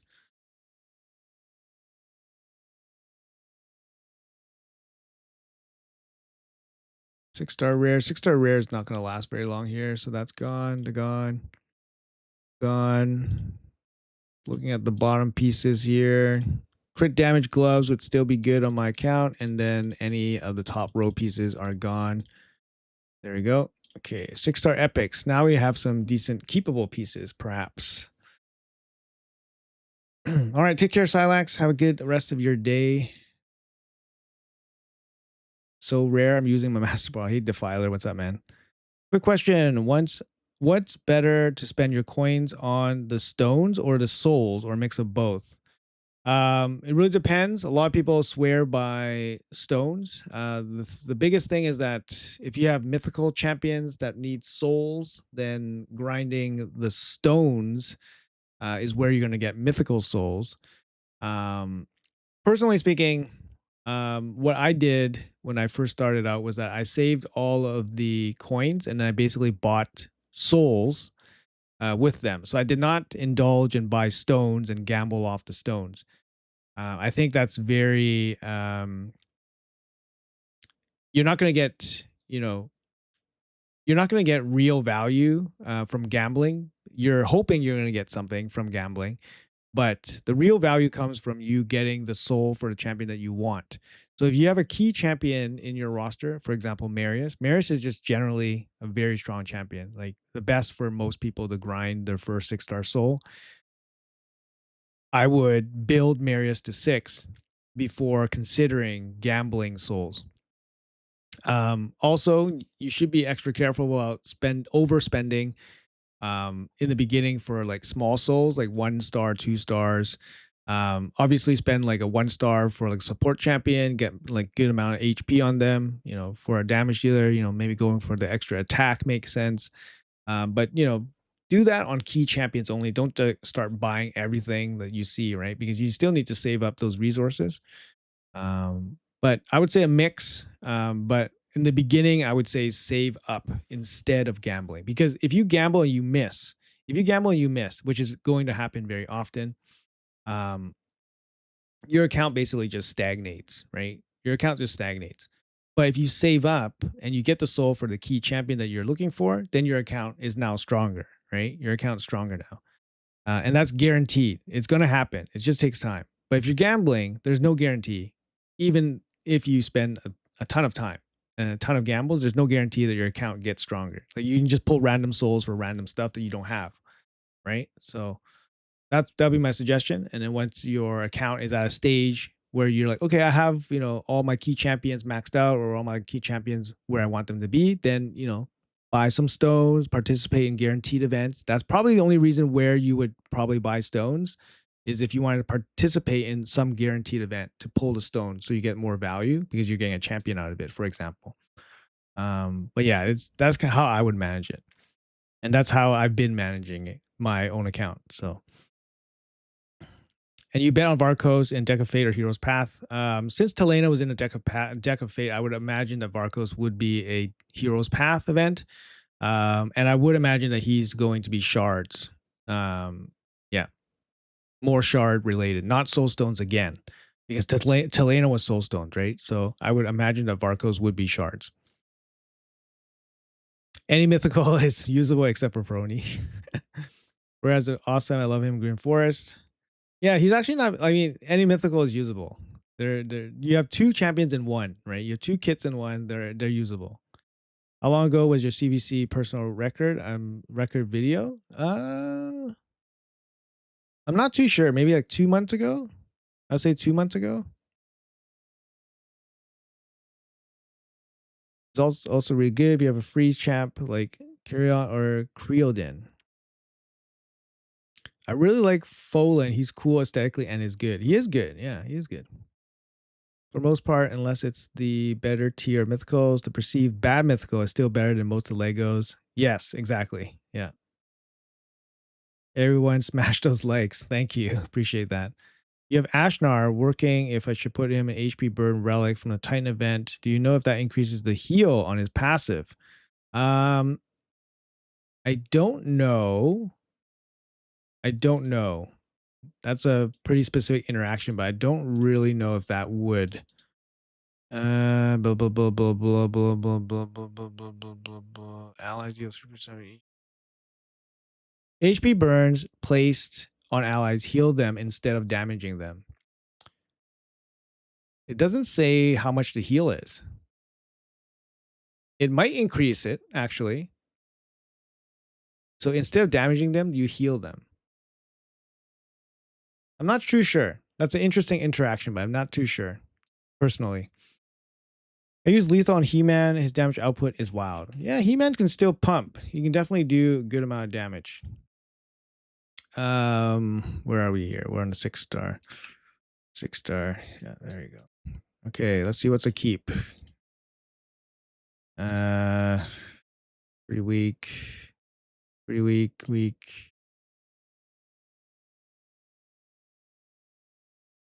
So, okay, low stats.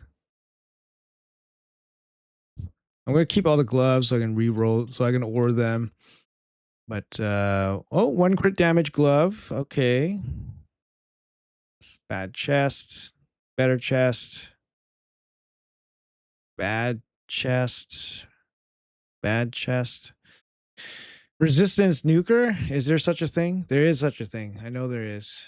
Maybe I'll keep one. This is a pretty good boot. Decent boot. This is a decent boot too. Okay. We got some decent pieces. We can roll that.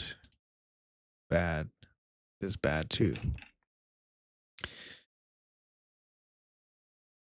Joan, yeah, that's probably the one. No speed though, so it makes it kind of bad already. Yeah.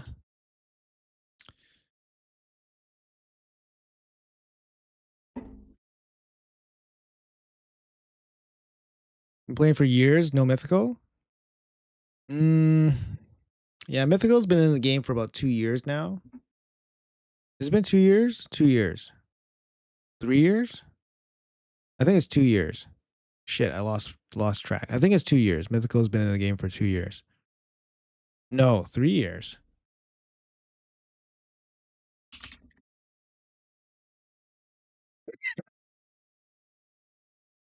Let me check.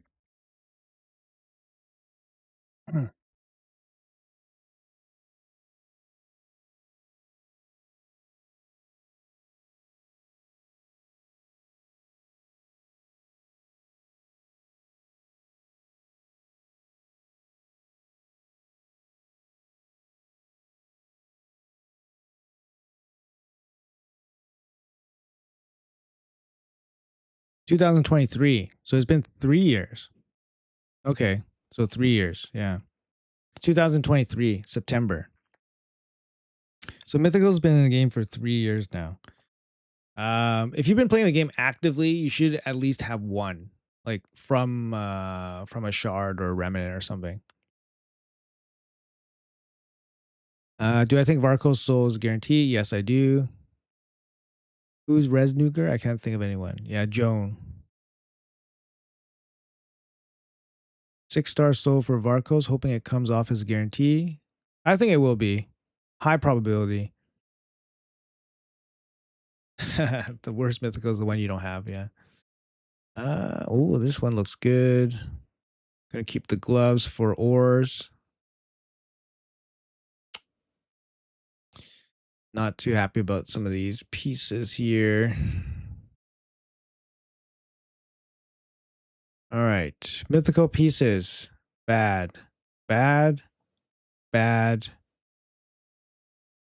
Okay. No speed. Sad. Sadness. Very sad. Okay. All right, let's go. Not the best rolls.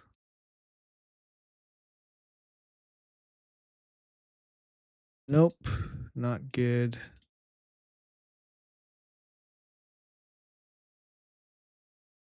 Even this one's not that great for me. We got 2 crit damage gloves. This one has crit rate with accuracy. See where it goes. Kind of going everywhere. Not ideal. We had one more crit damage glove. This one. No crit rate, but got speed on it. Ooh, there we go. Go all the way 16. Crit rate. Damn.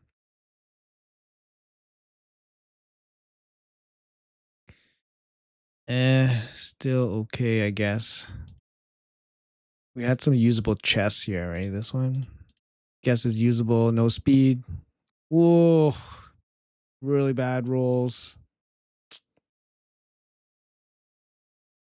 Back percentage. Okay. This time it hit decent. Speed. Boing. Yes. Not bad. Not a bad chest. Not a bad chest.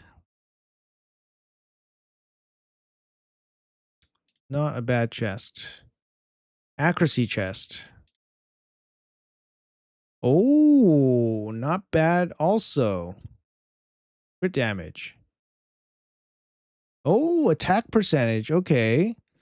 Not a bad chest. Not a bad chest. We'll take those. We'll take those. Okay, we got 2 speed boots here with potential.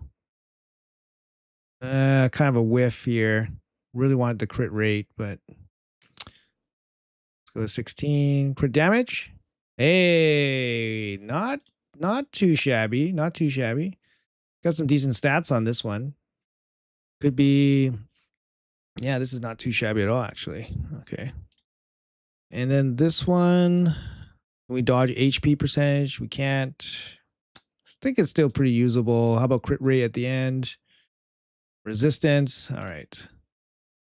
All right. So that's going to be it for the pieces here from our little lethal month.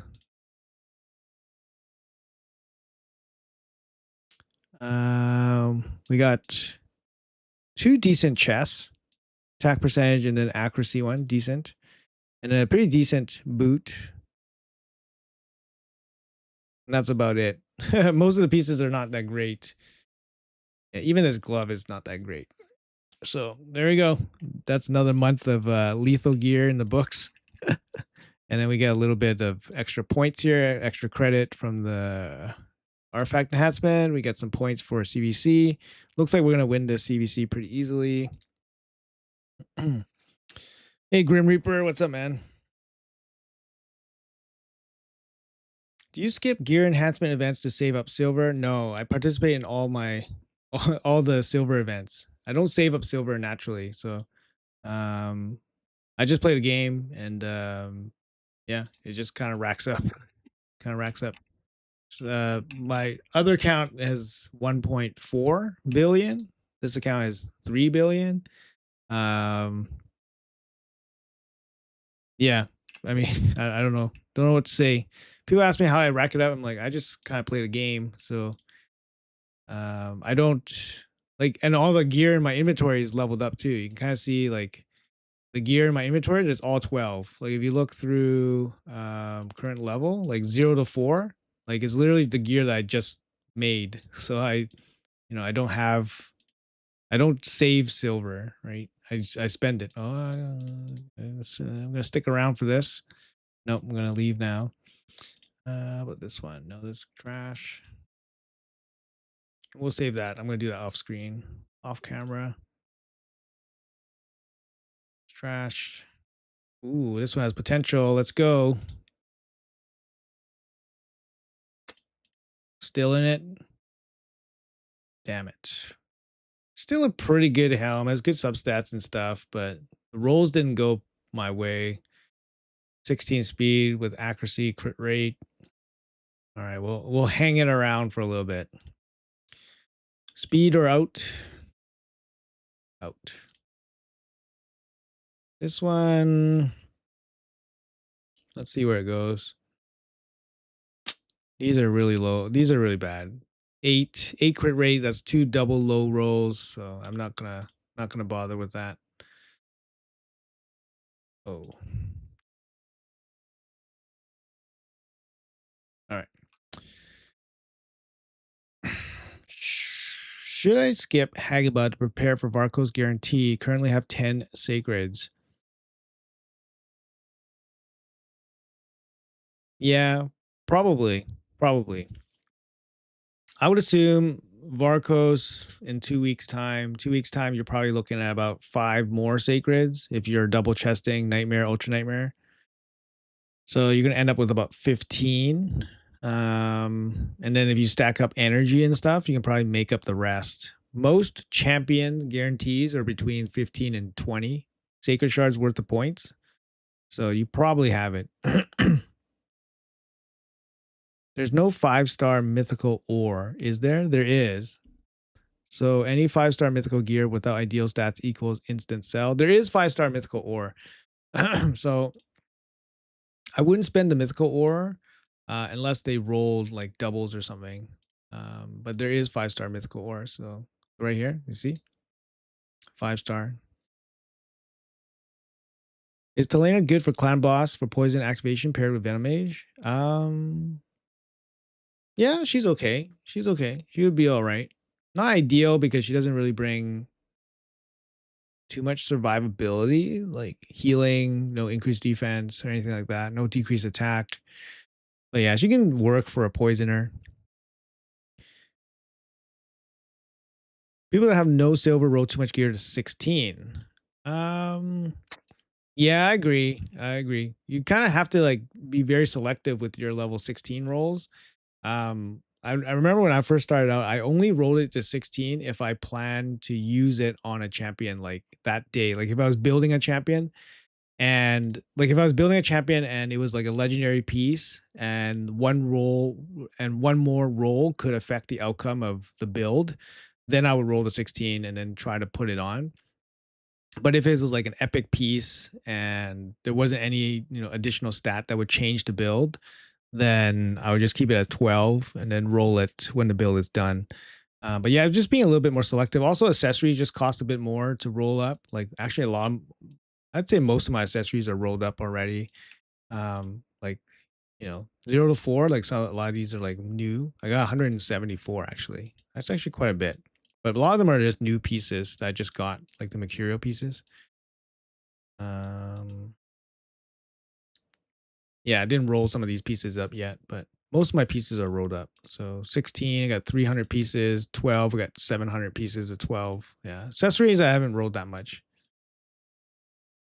Yeah, level 8, 800 pieces. Crazy, eh? Crazy, eh? Actually, just thinking about it. What is this? How many level 12s? So I got 1,400 pieces, about 500 pieces are level 16. 900 pieces are level 12. So 900 level 12s and 500 level 16 on the inventory.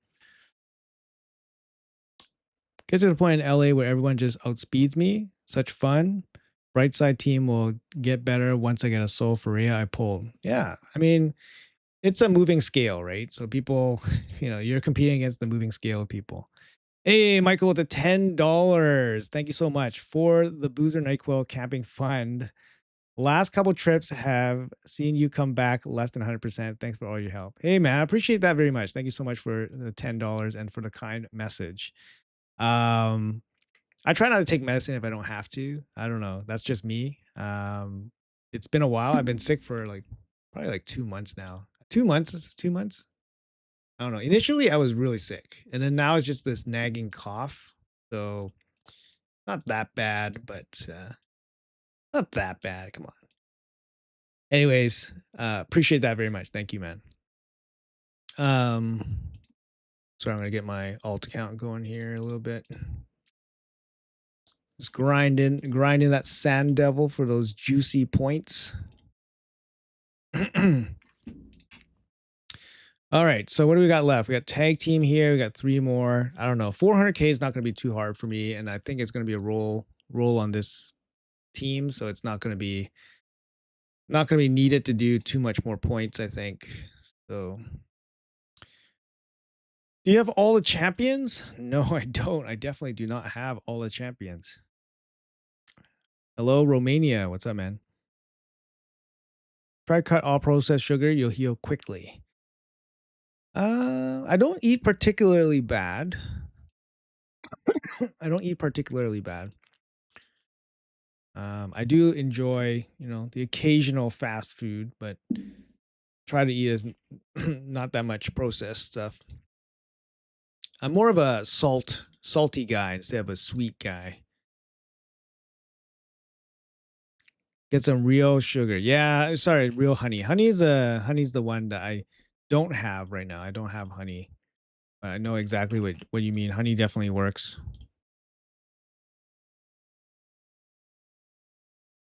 Just sticking with plain water.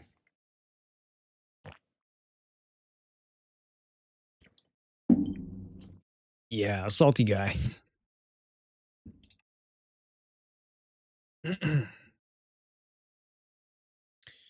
All right. Let's see. Nothing else much going on, right? We're just grinding CVC a little bit here. My Primal Mercy. I just hit Primal Mercy with the Androck. So my Primal Mercy is like, I don't know, 10 or 20. It's basically just restarted. So feels bad, man.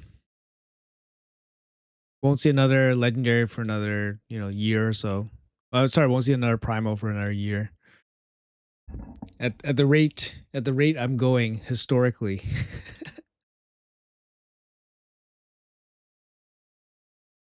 To be honest, like playing actually Live Arena's on. Let's play some Live Arena. Hasn't I don't know. Mythicals and stuff, I haven't really felt it. Like I'm like some mythicals are nice to have, obviously, but I do fine without mythicals. I do fine.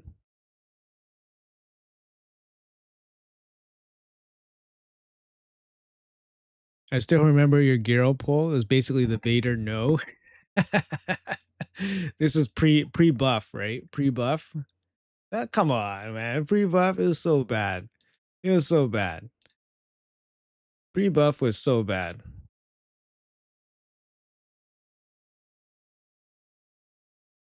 Do you know if the way Harima's passive work is decreasing ignore defense from 50 to 25 to 50 to 0?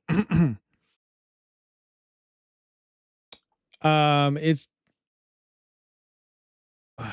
what type of decrease by 50%? Yeah, I know what you mean. I think it's cut it in half. So I forgot what her passive says exactly. I can't click it right now, but I forgot what it says exactly. Sorry, I got to deal with this.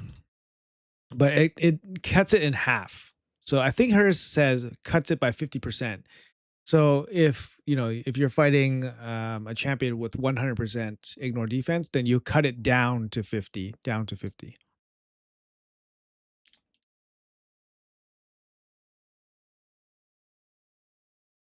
Am I banning Crixia here?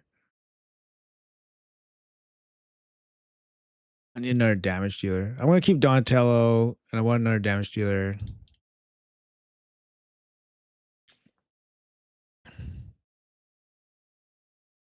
Multiplicative, right? So 100. If you have 100% ignore defense, remove. Sorry, you cut that by 50%. So 50%. Multiply that by 50%. Well, this is a pretty stacked situation here.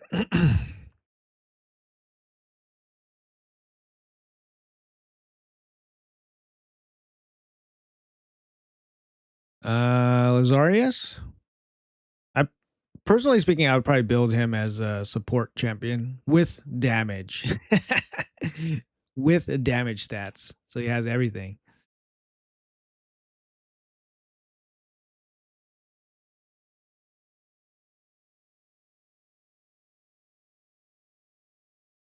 Pretty slow. Unfortunately, all block debuffed here, so not gonna be too good for me.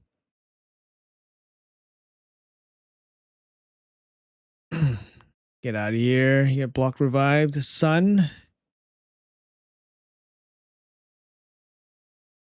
This guy is pretty slow. Like if Donatello's going, definitely on the slow side. Jones gonna transform. It's probably gonna snipe one of the. Probably snipe Carnage here. Nope.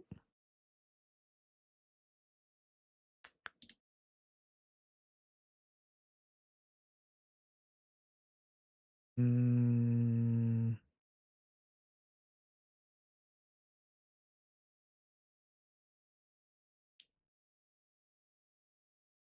I want to refresh on the ally protection.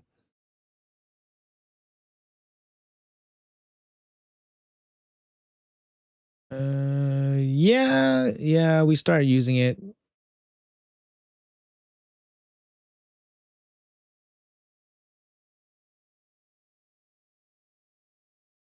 Darn, didn't work. He's protected by Donnie from single target, but for one death. Um,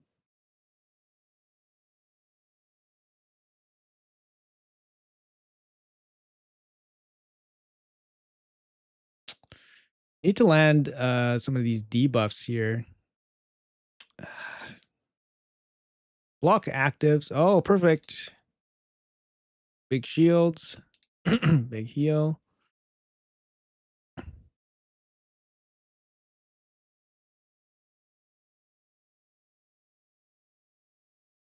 All your mythicals. Sorry, bud. Sorry, bud. Need better mythicals.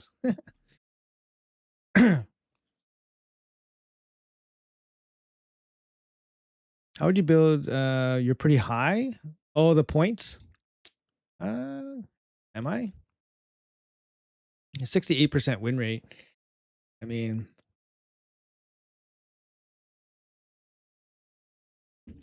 it's not bad. I was away for a couple days, so I did play a bit extra before my vacation, so I had some extra days.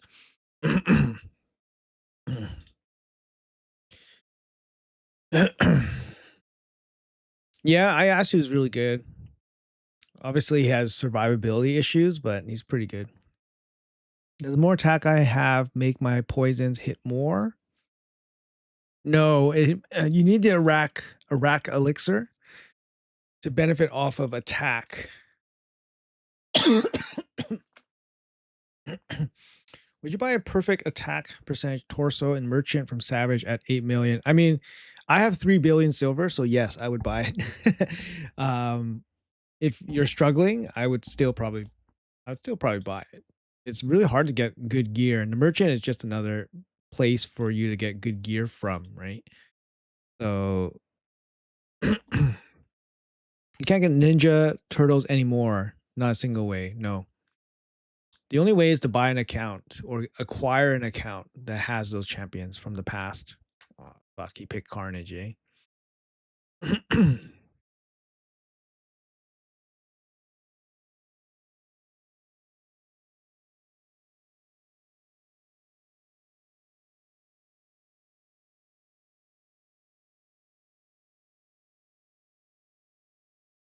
Flexing the billions, yeah. Yeah, silver is just a resource for me. What are we looking at here? We're looking at double lockout. Yeah, I'm gonna try to block revive the carnage and then call it a day. Oh, what is this? What is this? Going for a high risk maneuver here. What is this?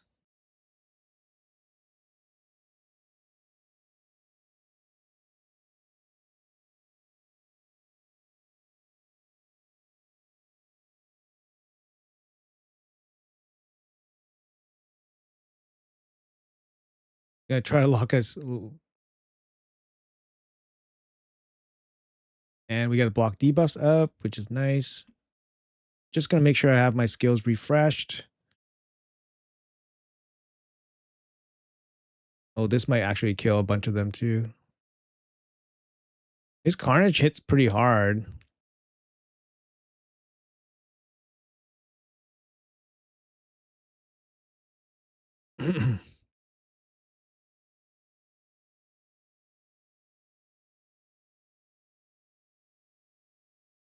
GG.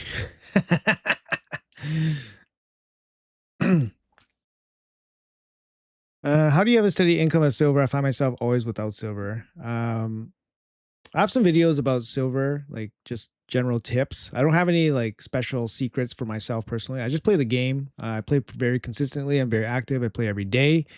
Um, you know, farming, spending your energy, forge is good amounts of silver. Do proper gear cleanses. Don't waste silver by rolling up gear that you don't have to. Try not to roll up gear that you're not using to 16. It's the most expensive upgrade. Yeah, Glacea is really good. Glacea is really good. I use her actually quite often because I don't pick Marius first. Sorry, I don't pick Fabian first. I pick Marius first. So I lose out on Fabian pretty often, and I've kind of learned to play against Fabian. The Glacea works really well, and then obviously Donatello works really well. You guys kind of see how I end up picking my teams. I basically pick the same guys. Um, I basically pick the same guys very often. Um, and I have a pretty decent roster of good champions. Like I have mythical champion. I have Empress, Empress, Galus, Garo. I have good mythical champions too. But I don't really use them. I just use this pretty much the same champions overall. Sometimes the damage dealers switch around. Like if I lose Marius, it gets a little bit more difficult. Neve, I mentioned, I pick her every single time. She's amazing. Um, and then I love Carnage. If I can get Carnage, he's pretty much like my top three pick. So my top three picks is usually Fabian, sorry, is Marius, Fabian, Carnage. So those are my top three in order. If they get picked, if the opponent picks any of them, then obviously my order has to shuffle around. But those are like my top three picks. Um, Carnage allows me to like basically go through like any team, any team he can take care of. Um, unless you have like double block revive champ, like unless you can block revive him or you have block debuffs or something. He's not particularly strong. Like he's squishy, right? He's definitely a squishy more squishy champion. So like here, I just get rid of this guy and then I can probably outlast him. He's gonna have to get rid of like Glacea or Marius or even the block damage guy. Okay, interesting. Interesting. Interesting. That's my Carnage. I'll show you guys my builds afterwards. My Carnage is like 310, somewhere around there. I'll get more silver. You have to farm. You have to grind gear, do your dungeons and stuff.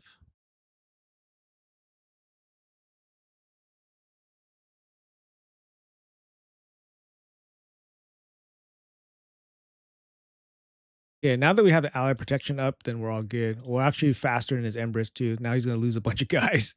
And then we got the extra kill gem on our Marius. So there you go. This uh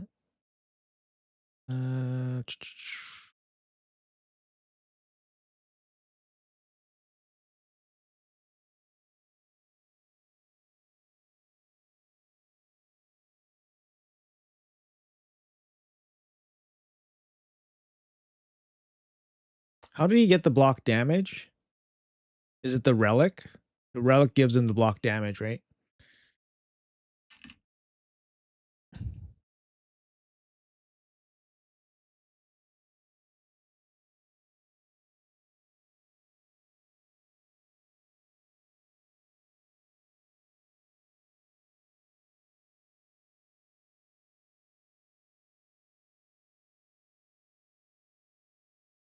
Yeah, the coronet. Okay. Ooh, handsome dodo. The coronet is from the Grim Forest. I think it's a HP based damage mythical relic, I think. Oh my. This guy means business here.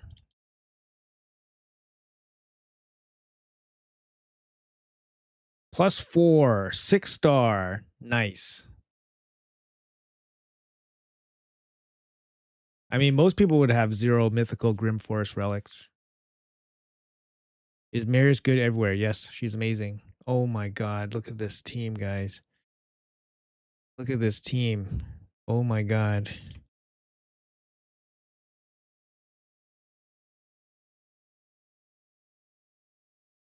Oh my god. This is going to be the easiest fight ever.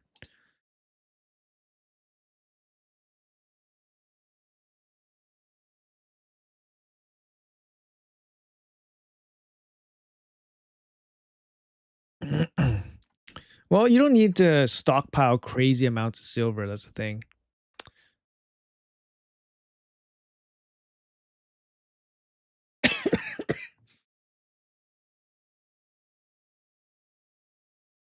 Crazy. He even took Glacea too.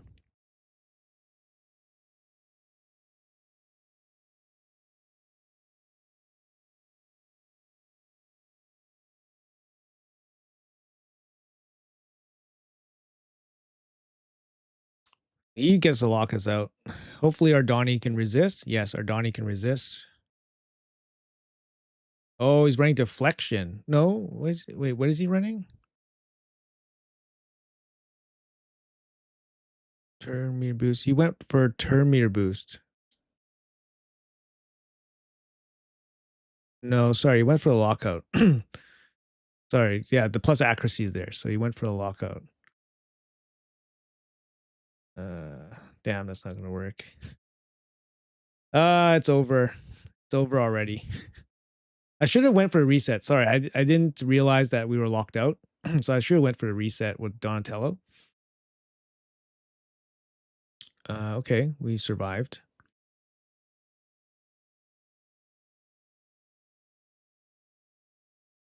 Yeah, I fucked this fight up. I should have went for a reset.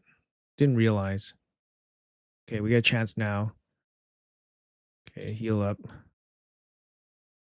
I'm not gonna lock him out because he's gonna get a turn.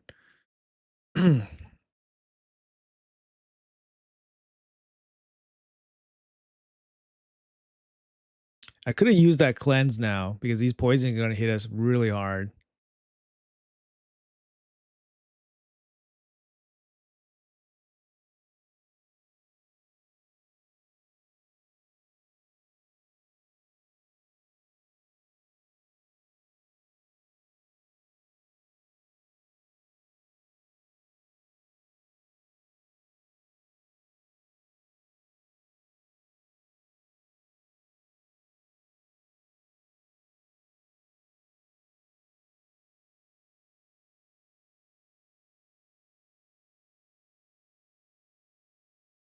Oh, come on.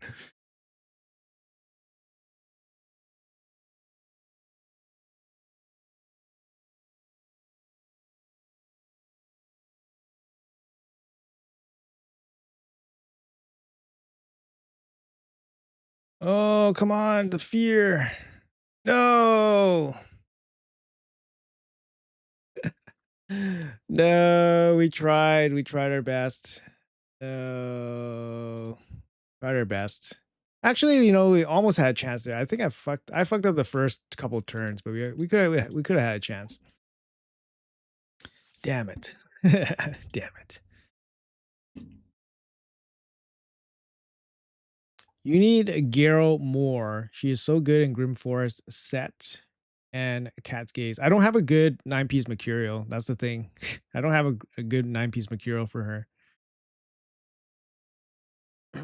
Like her stats are not good in the 9-piece Mercurial. I'll show you my stats. She doesn't hit hard enough, at least for me.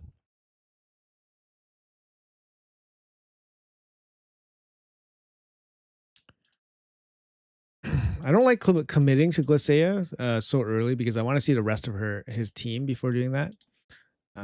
So let's go with the 2 damage dealers first. No revive. It's just not enough slots. Pulled a Georgia Breaker was a bunch of other people I know in content careers also pulled him. Coincidence? These are things that we just really don't know. These back end stuff.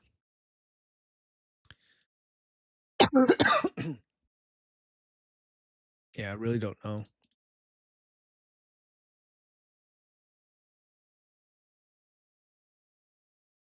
What's your Glacea build? Yeah, I knew it. I knew this guy had something at the end. This is gonna be a stupid Solinar guy. She's a 9-piece Mercurial. Um, definitely doesn't need to be, but she is in 9-piece Mercurial.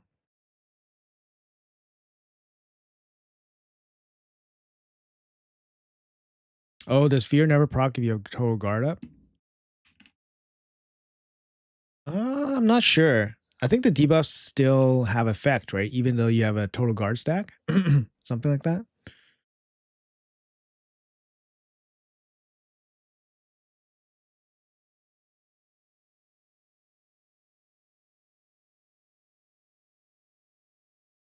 We can try to steal the stone skin, I guess.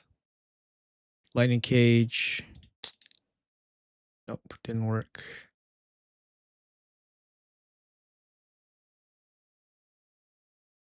Total guard prevents status. Oh, interesting. Okay. Going for the lockout or the stun. Stun's not going to be too helpful here. He's maybe block actives, but I do have a cleanse. And I think I will use the reset since we did get.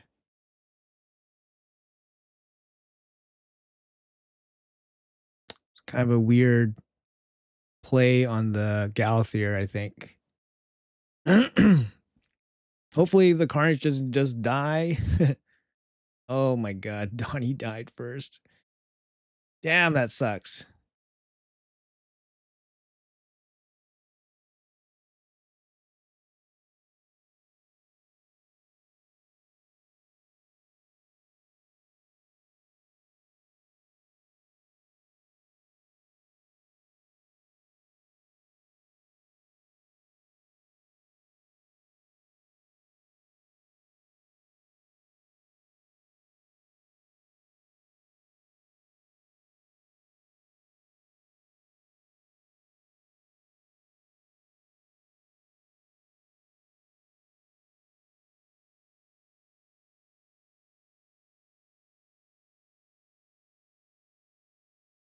Oh, that's nice. So it should be over.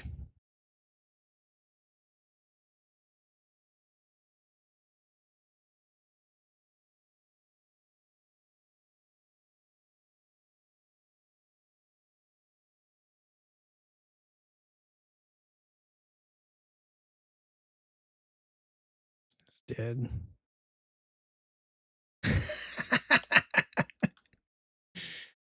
See, like, you have all the mythicals, right? It's just like, yeah, okay. You don't really need the mythicals. Like, look at what we're fighting here. We're fighting like nice Galathier, nice Joan, Yeah. So finding lots of mythicals. Theodosa here.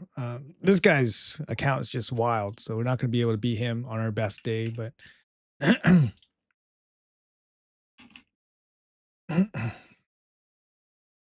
what would be your ban if your opponent picked Solinar, Sabrio, Tection, Hecaton?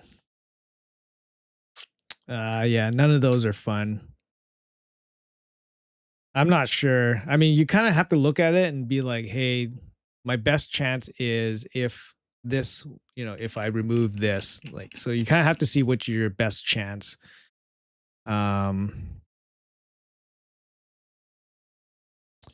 Personally speaking, I don't know. I think I would leave Hecaton and I would probably leave Solinar. So it's between Sabrio or Tection. I would probably leave Tecti. I don't know. I'd probably leave Sabrio and then just get rid of Tection. I don't think that's the right, necessarily the right move, but I think that's probably what I would do. All right. So Predator and Marius. Interesting combo here. We're gonna go with the Ayasu just to remove some of the Mercurial stacks. If he has it, he's probably gonna have Mercurial. If he has like a full stacked Predator, then the Ayasu can help with the Mercurial.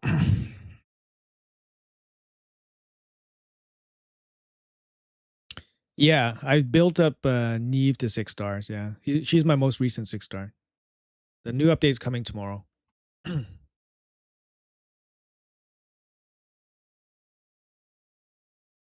Who would be a good mythical to pull so I can say the same for PvP? I mean, Galathir makes PvP a lot easier as well. Who am I banning here? I don't have lockout protection. He's probably gonna ban. Oh, I guess I have Donnie. So I can ban Predator.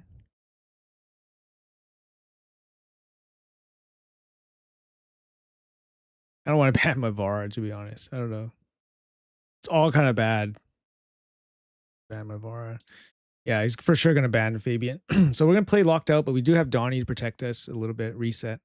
Ayasu is not too bad, just using the A1. So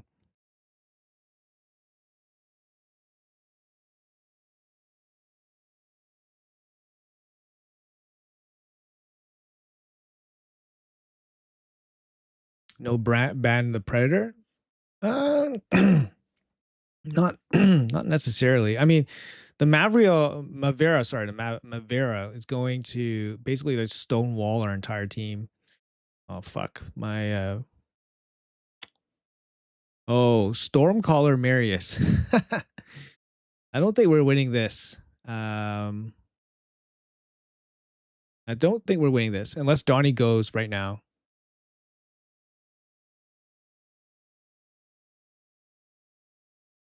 Okay. Oh, he's locked out. Really sucks. He actually got locked out. Oh, plus accuracy. Yeah, plus accuracy did it.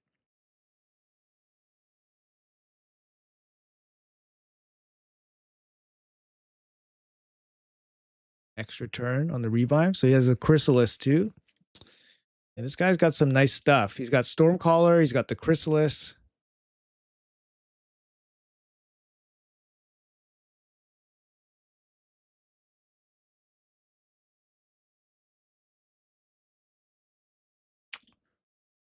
Yeah, GG.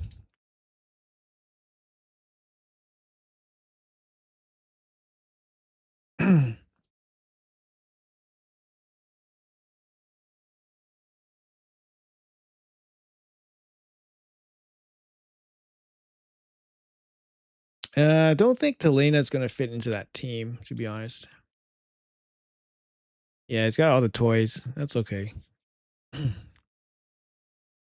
Gears Limited. I have Lens for Rhea. Would you go Stoneskin, Pharaoh, Merc Stack?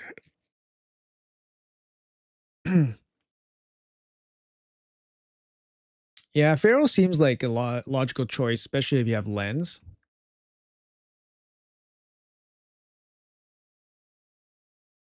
Free play, I can't go far in PvP. Should I go for crushing Rend on Hecton over Lightning Cage? You only go for crushing. You only consider crushing Rend at 6 stars. So if you have 6-star crushing Rend, then yes, then you consider it.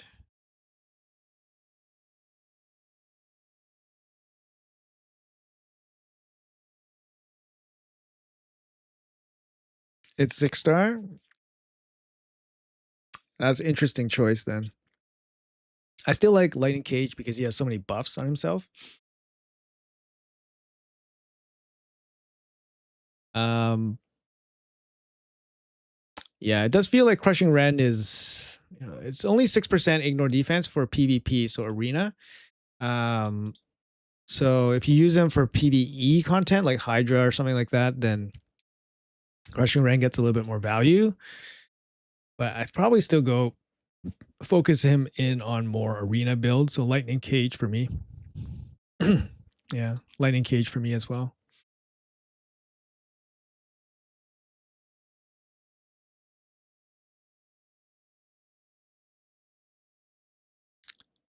It's interesting combination of champions here. Like this Rhodos is not going to go through the UDK, so he's kind of kind of a dead champ here for a little bit.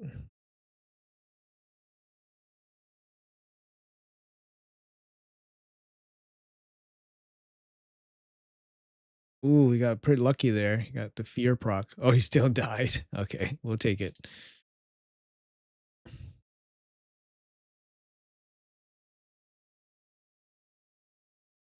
Fast debuffer. Yeah, I agree. He does okay damage, but definitely build him as a fast support champion.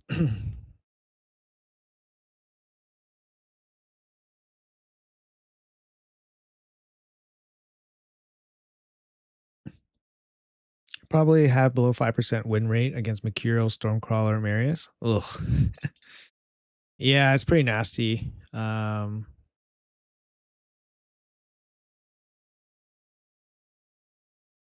1+1 for Ancient.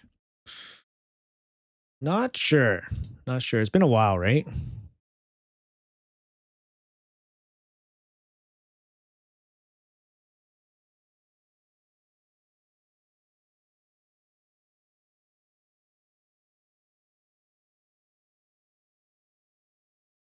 You love Harvest Jack. I feel like I never see him used. People are sleeping on him. Yeah, he's really good. He has his update was like really strong.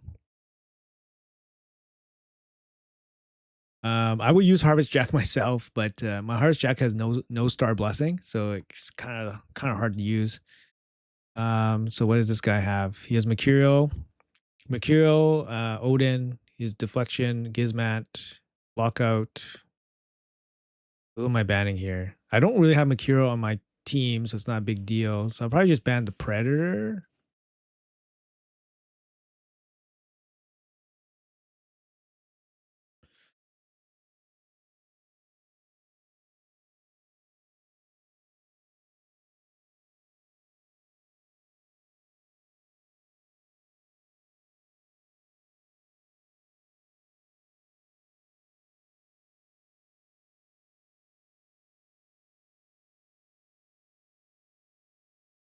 Okay, so it's not deflection.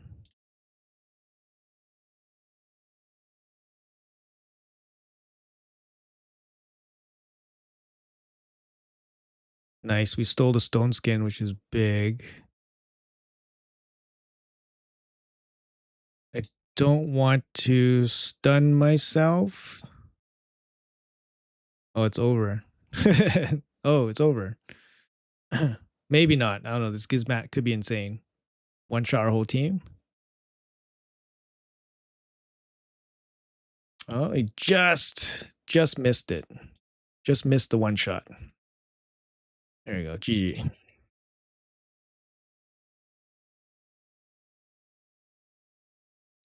Do you think Mercurial will get nerfed? Based on the conversation I had with the developers, it does not sound like they're going to nerf Mercurial.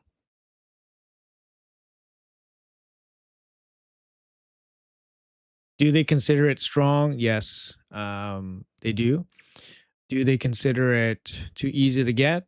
Yes, they do. So that's kind of where we're at with that.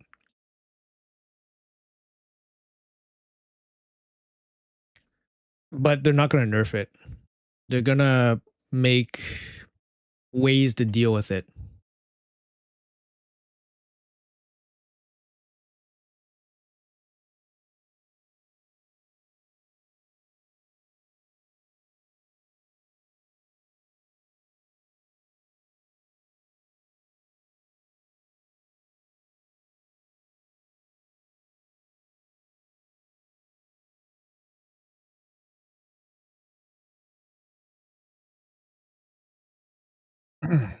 Specific champions are banned.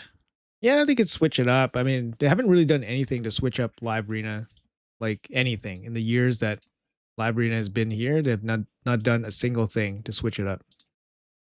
This is a pretty interesting team here, eh?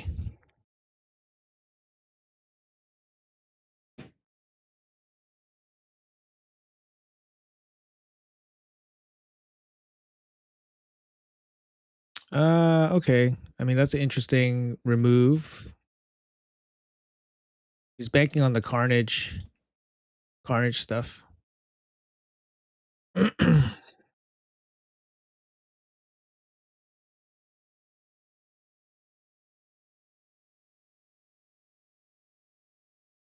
Full on mercurial. So I'm just gonna go with the block debuffs. Gonna go for a reset. Hopefully this deals significant damage to him. Yep, did pretty good damage. And kill you with the A1. And block revive. Peace. Peace out. Peace out, mythicals. Peace out, nice.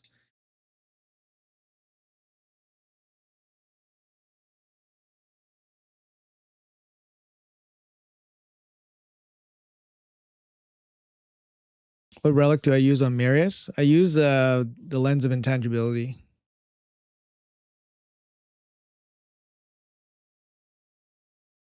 Nerfing it or creating things to deal with it has the same result. They do. One makes more money for Plarium.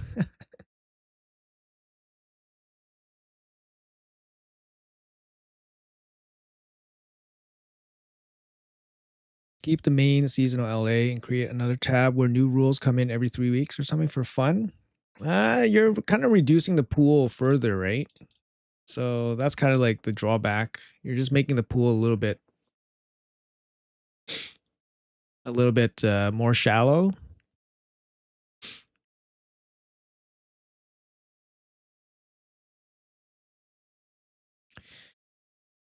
What do I want to do?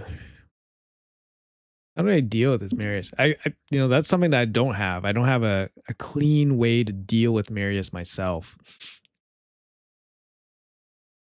I could try to do like block revive kind of shenanigans here. Will I try to go for a Rhea guarantee? Yeah, I would. Depending on the bracket, but I don't have a lot of shards. Like I don't have enough to feel confident anyways. Yeah, this all kind of sucks here.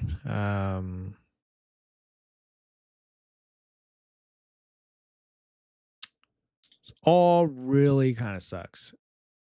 Like I kind of hope that I go first and he just misplays. Damn it.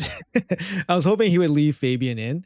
Um like if he left Fabian in and then he tried to take a speed race, maybe I win. And then he doesn't have the reset, and then maybe I can win that way. But I don't think I can beat this guy. Like he just has too many answers here. To try to go through this Sabriel, to try to go through this Theodosa, it would be ridiculously difficult already. So, oh, interesting. He went for the A1. I think we resisted him. I don't know. Did Donnie resist him? Yeah, Donnie did resist her. Okay. Bit of a save there. Yep, we did save it. We did save it, folks. We did save it.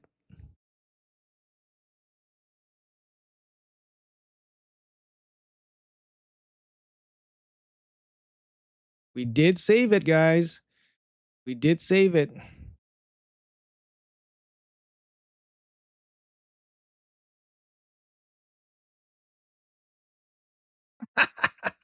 Wow. We did save it, guys. Oof. Don't forget to build accuracy on your sabriel, guys. You guys need accuracy on those sabriels. Not out of the woods yet, though. That's the thing. Not out of the woods yet. Never mind. Rip, yo, rip, man. Don't forget to build accuracy on those sabriels.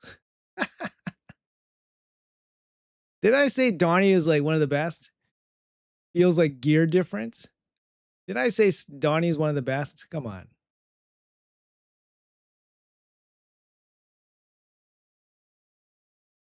Hey Harry, what's up, man? Yeah, I got pretty good gear. I mean, that's something you can't really buy. You can buy gear, but you have to also like play the game too to get some of the gear. Yeah, so Sabrio didn't have enough to lock out Donnie, which is actually really insane because Sabrio as a mythical has minus 20 resistance. So effectively Donnie only has 800 resistance, and 800 resistance was enough to resist the Sabrio. So she probably has, 600 accuracy or something like that. So not enough accuracy to lock out Donnie, and then Donnie just reset. And then after reset, we just stabilized and it's all over for him. Um, yeah, there you go. Anyways, pretty crazy 10 session here. We got 8 wins, bumped up the win rate by 1%.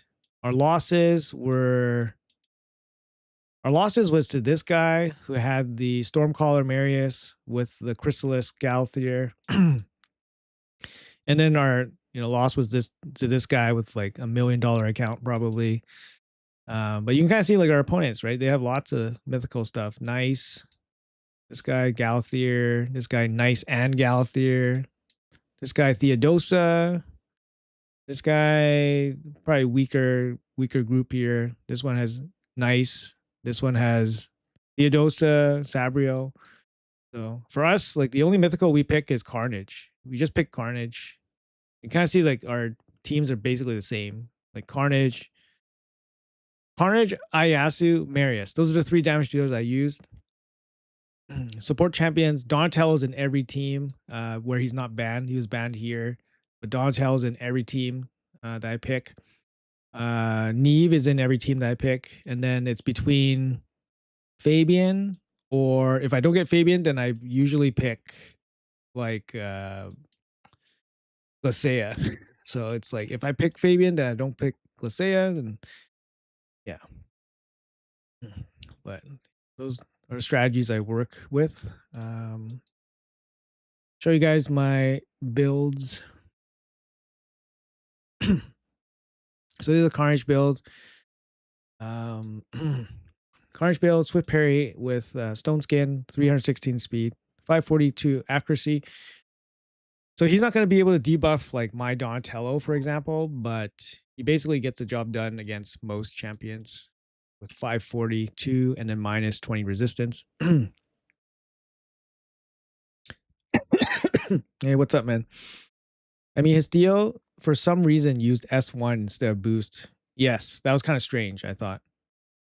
What about the 3%? It's possible, yeah, it's possible.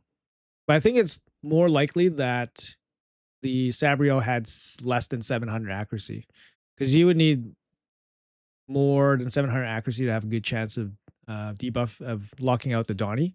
I think it's a higher likelihood that he just focused on speed, maybe damage. It's hard to get all the stats, right? So yeah, Donnie is over 1,000 resistance. Neve here. They're speed tuned together, but the masteries push them out of sync. So occasionally Neve would go first because she has the mastery that pushes turn meter when one of the buffs expires. So one of her block damages expires or removed, then sometimes her turn meter pushes up, and then she'll go ahead of Donnie, but Donnie should go ahead of her most of the time. Ayasu, 9-piece Mercurial. He's quick, low damage, low damage. 278. I'm running a resistance banner. That's the best I have. The best I have right now. I just don't have anything else. So um yeah, but he gets the job done. He's running Cat's Gaze, so I did commit to him some pretty big damage relic. Um and he does pretty good. Does pretty good. I am impressed with him. Marius, this is my Marius, my best damage dealer, and yeah, he's really good. He's running the lens, really good gems on him. Soul Reap, Glacea, 9-piece Mercurial. Don't necessarily need 9-piece Mercurial. I think something like Deflection would be pretty good on her, because she does have a hit weaken here, so that's 2 stacks gone. Here is like 1 stack with the Termir boost, but here's a 2 stacks gone, so it's not too bad. Doesn't gain too much. She doesn't gain too much from Mercurial. That's the thing. But I just figured I have the gear, so I just put it on her.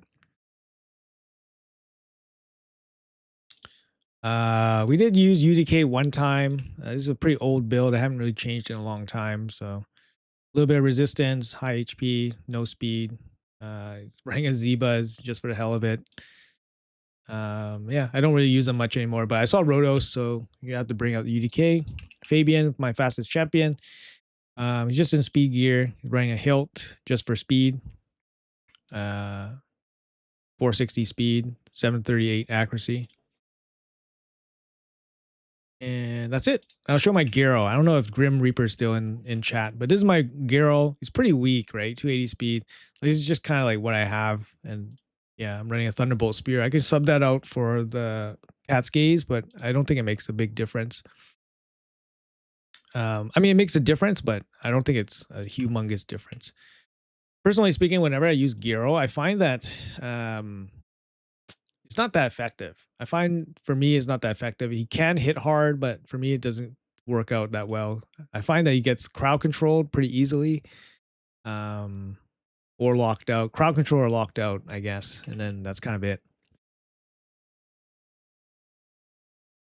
+1 Donnie. Let's check out. Empowerment. You get an extra 15 resistance. You get extra 2k HP. It's honestly not even that much stats. So it's not that much.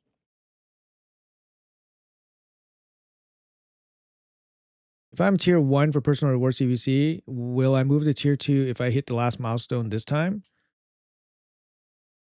The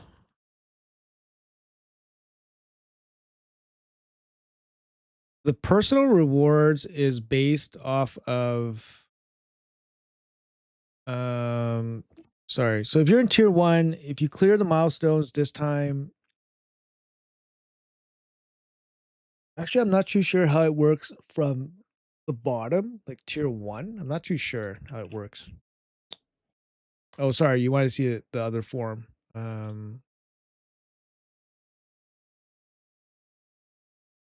I don't know, Grim. You tell me. So these are total stats. Oh shit. Base form, secondary form, alternate form. So you tell me. Yeah, it's a she, I know. How many mythicals do you have? Don't have much. Oh, 60,000 HP. Look at that. Exactly. I have 1, 2, 3. I have 6 mythicals. 6 mythicals. 3 of them are acquirable in game. And I guess I have Anaxia, which I just pulled, but it's not built. So I've only pulled 3 mythicals on this account. Oh, I pulled Androck too. Androck's not built. Actually, I should probably just do this. Yeah, so these are all the mythicals I have on my account. Free, free, free. And then this was a remnant pull, shard pull, free. So that's it.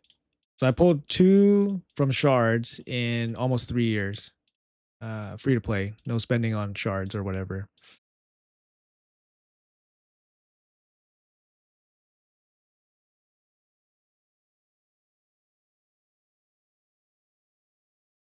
You're in a tier below. You can't just, okay, here's a tip. You can't just go for 400k and call it a day, because The personal rewards actually fluctuate slightly.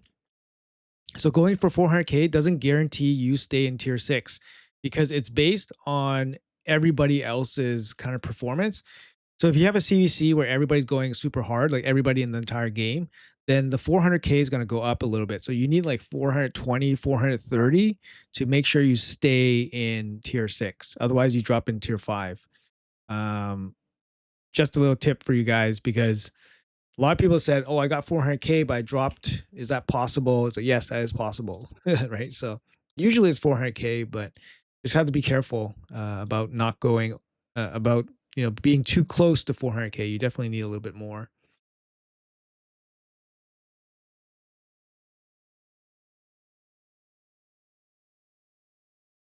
416, yeah, there you go. 416 was the last time. Oh man, I got a sacred shard from Nightmare Clan Boss on my alt. Nice. All right, sounds good. I think it's a good time to call it quits on the stream here. Been going for a couple hours, so I appreciate you guys hanging out. About 250 of you guys hanging out in stream for a long period of time. So thank you guys so much. If you guys are new here, make sure you guys hit that sub button if you guys want to come back for future content. We do try to stream every CVC, personal reward or non-personal reward, just to make it a regular thing, just to hang out. I do enjoy these streams.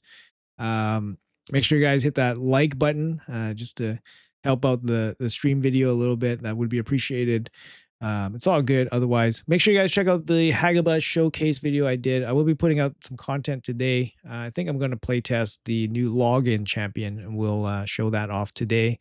Otherwise, yeah, just hopefully you guys have a great day. Have a great CVC, and thank you guys so much for hanging out. So have a good one. Take care, everybody, and I'll see you guys. See you guys soon.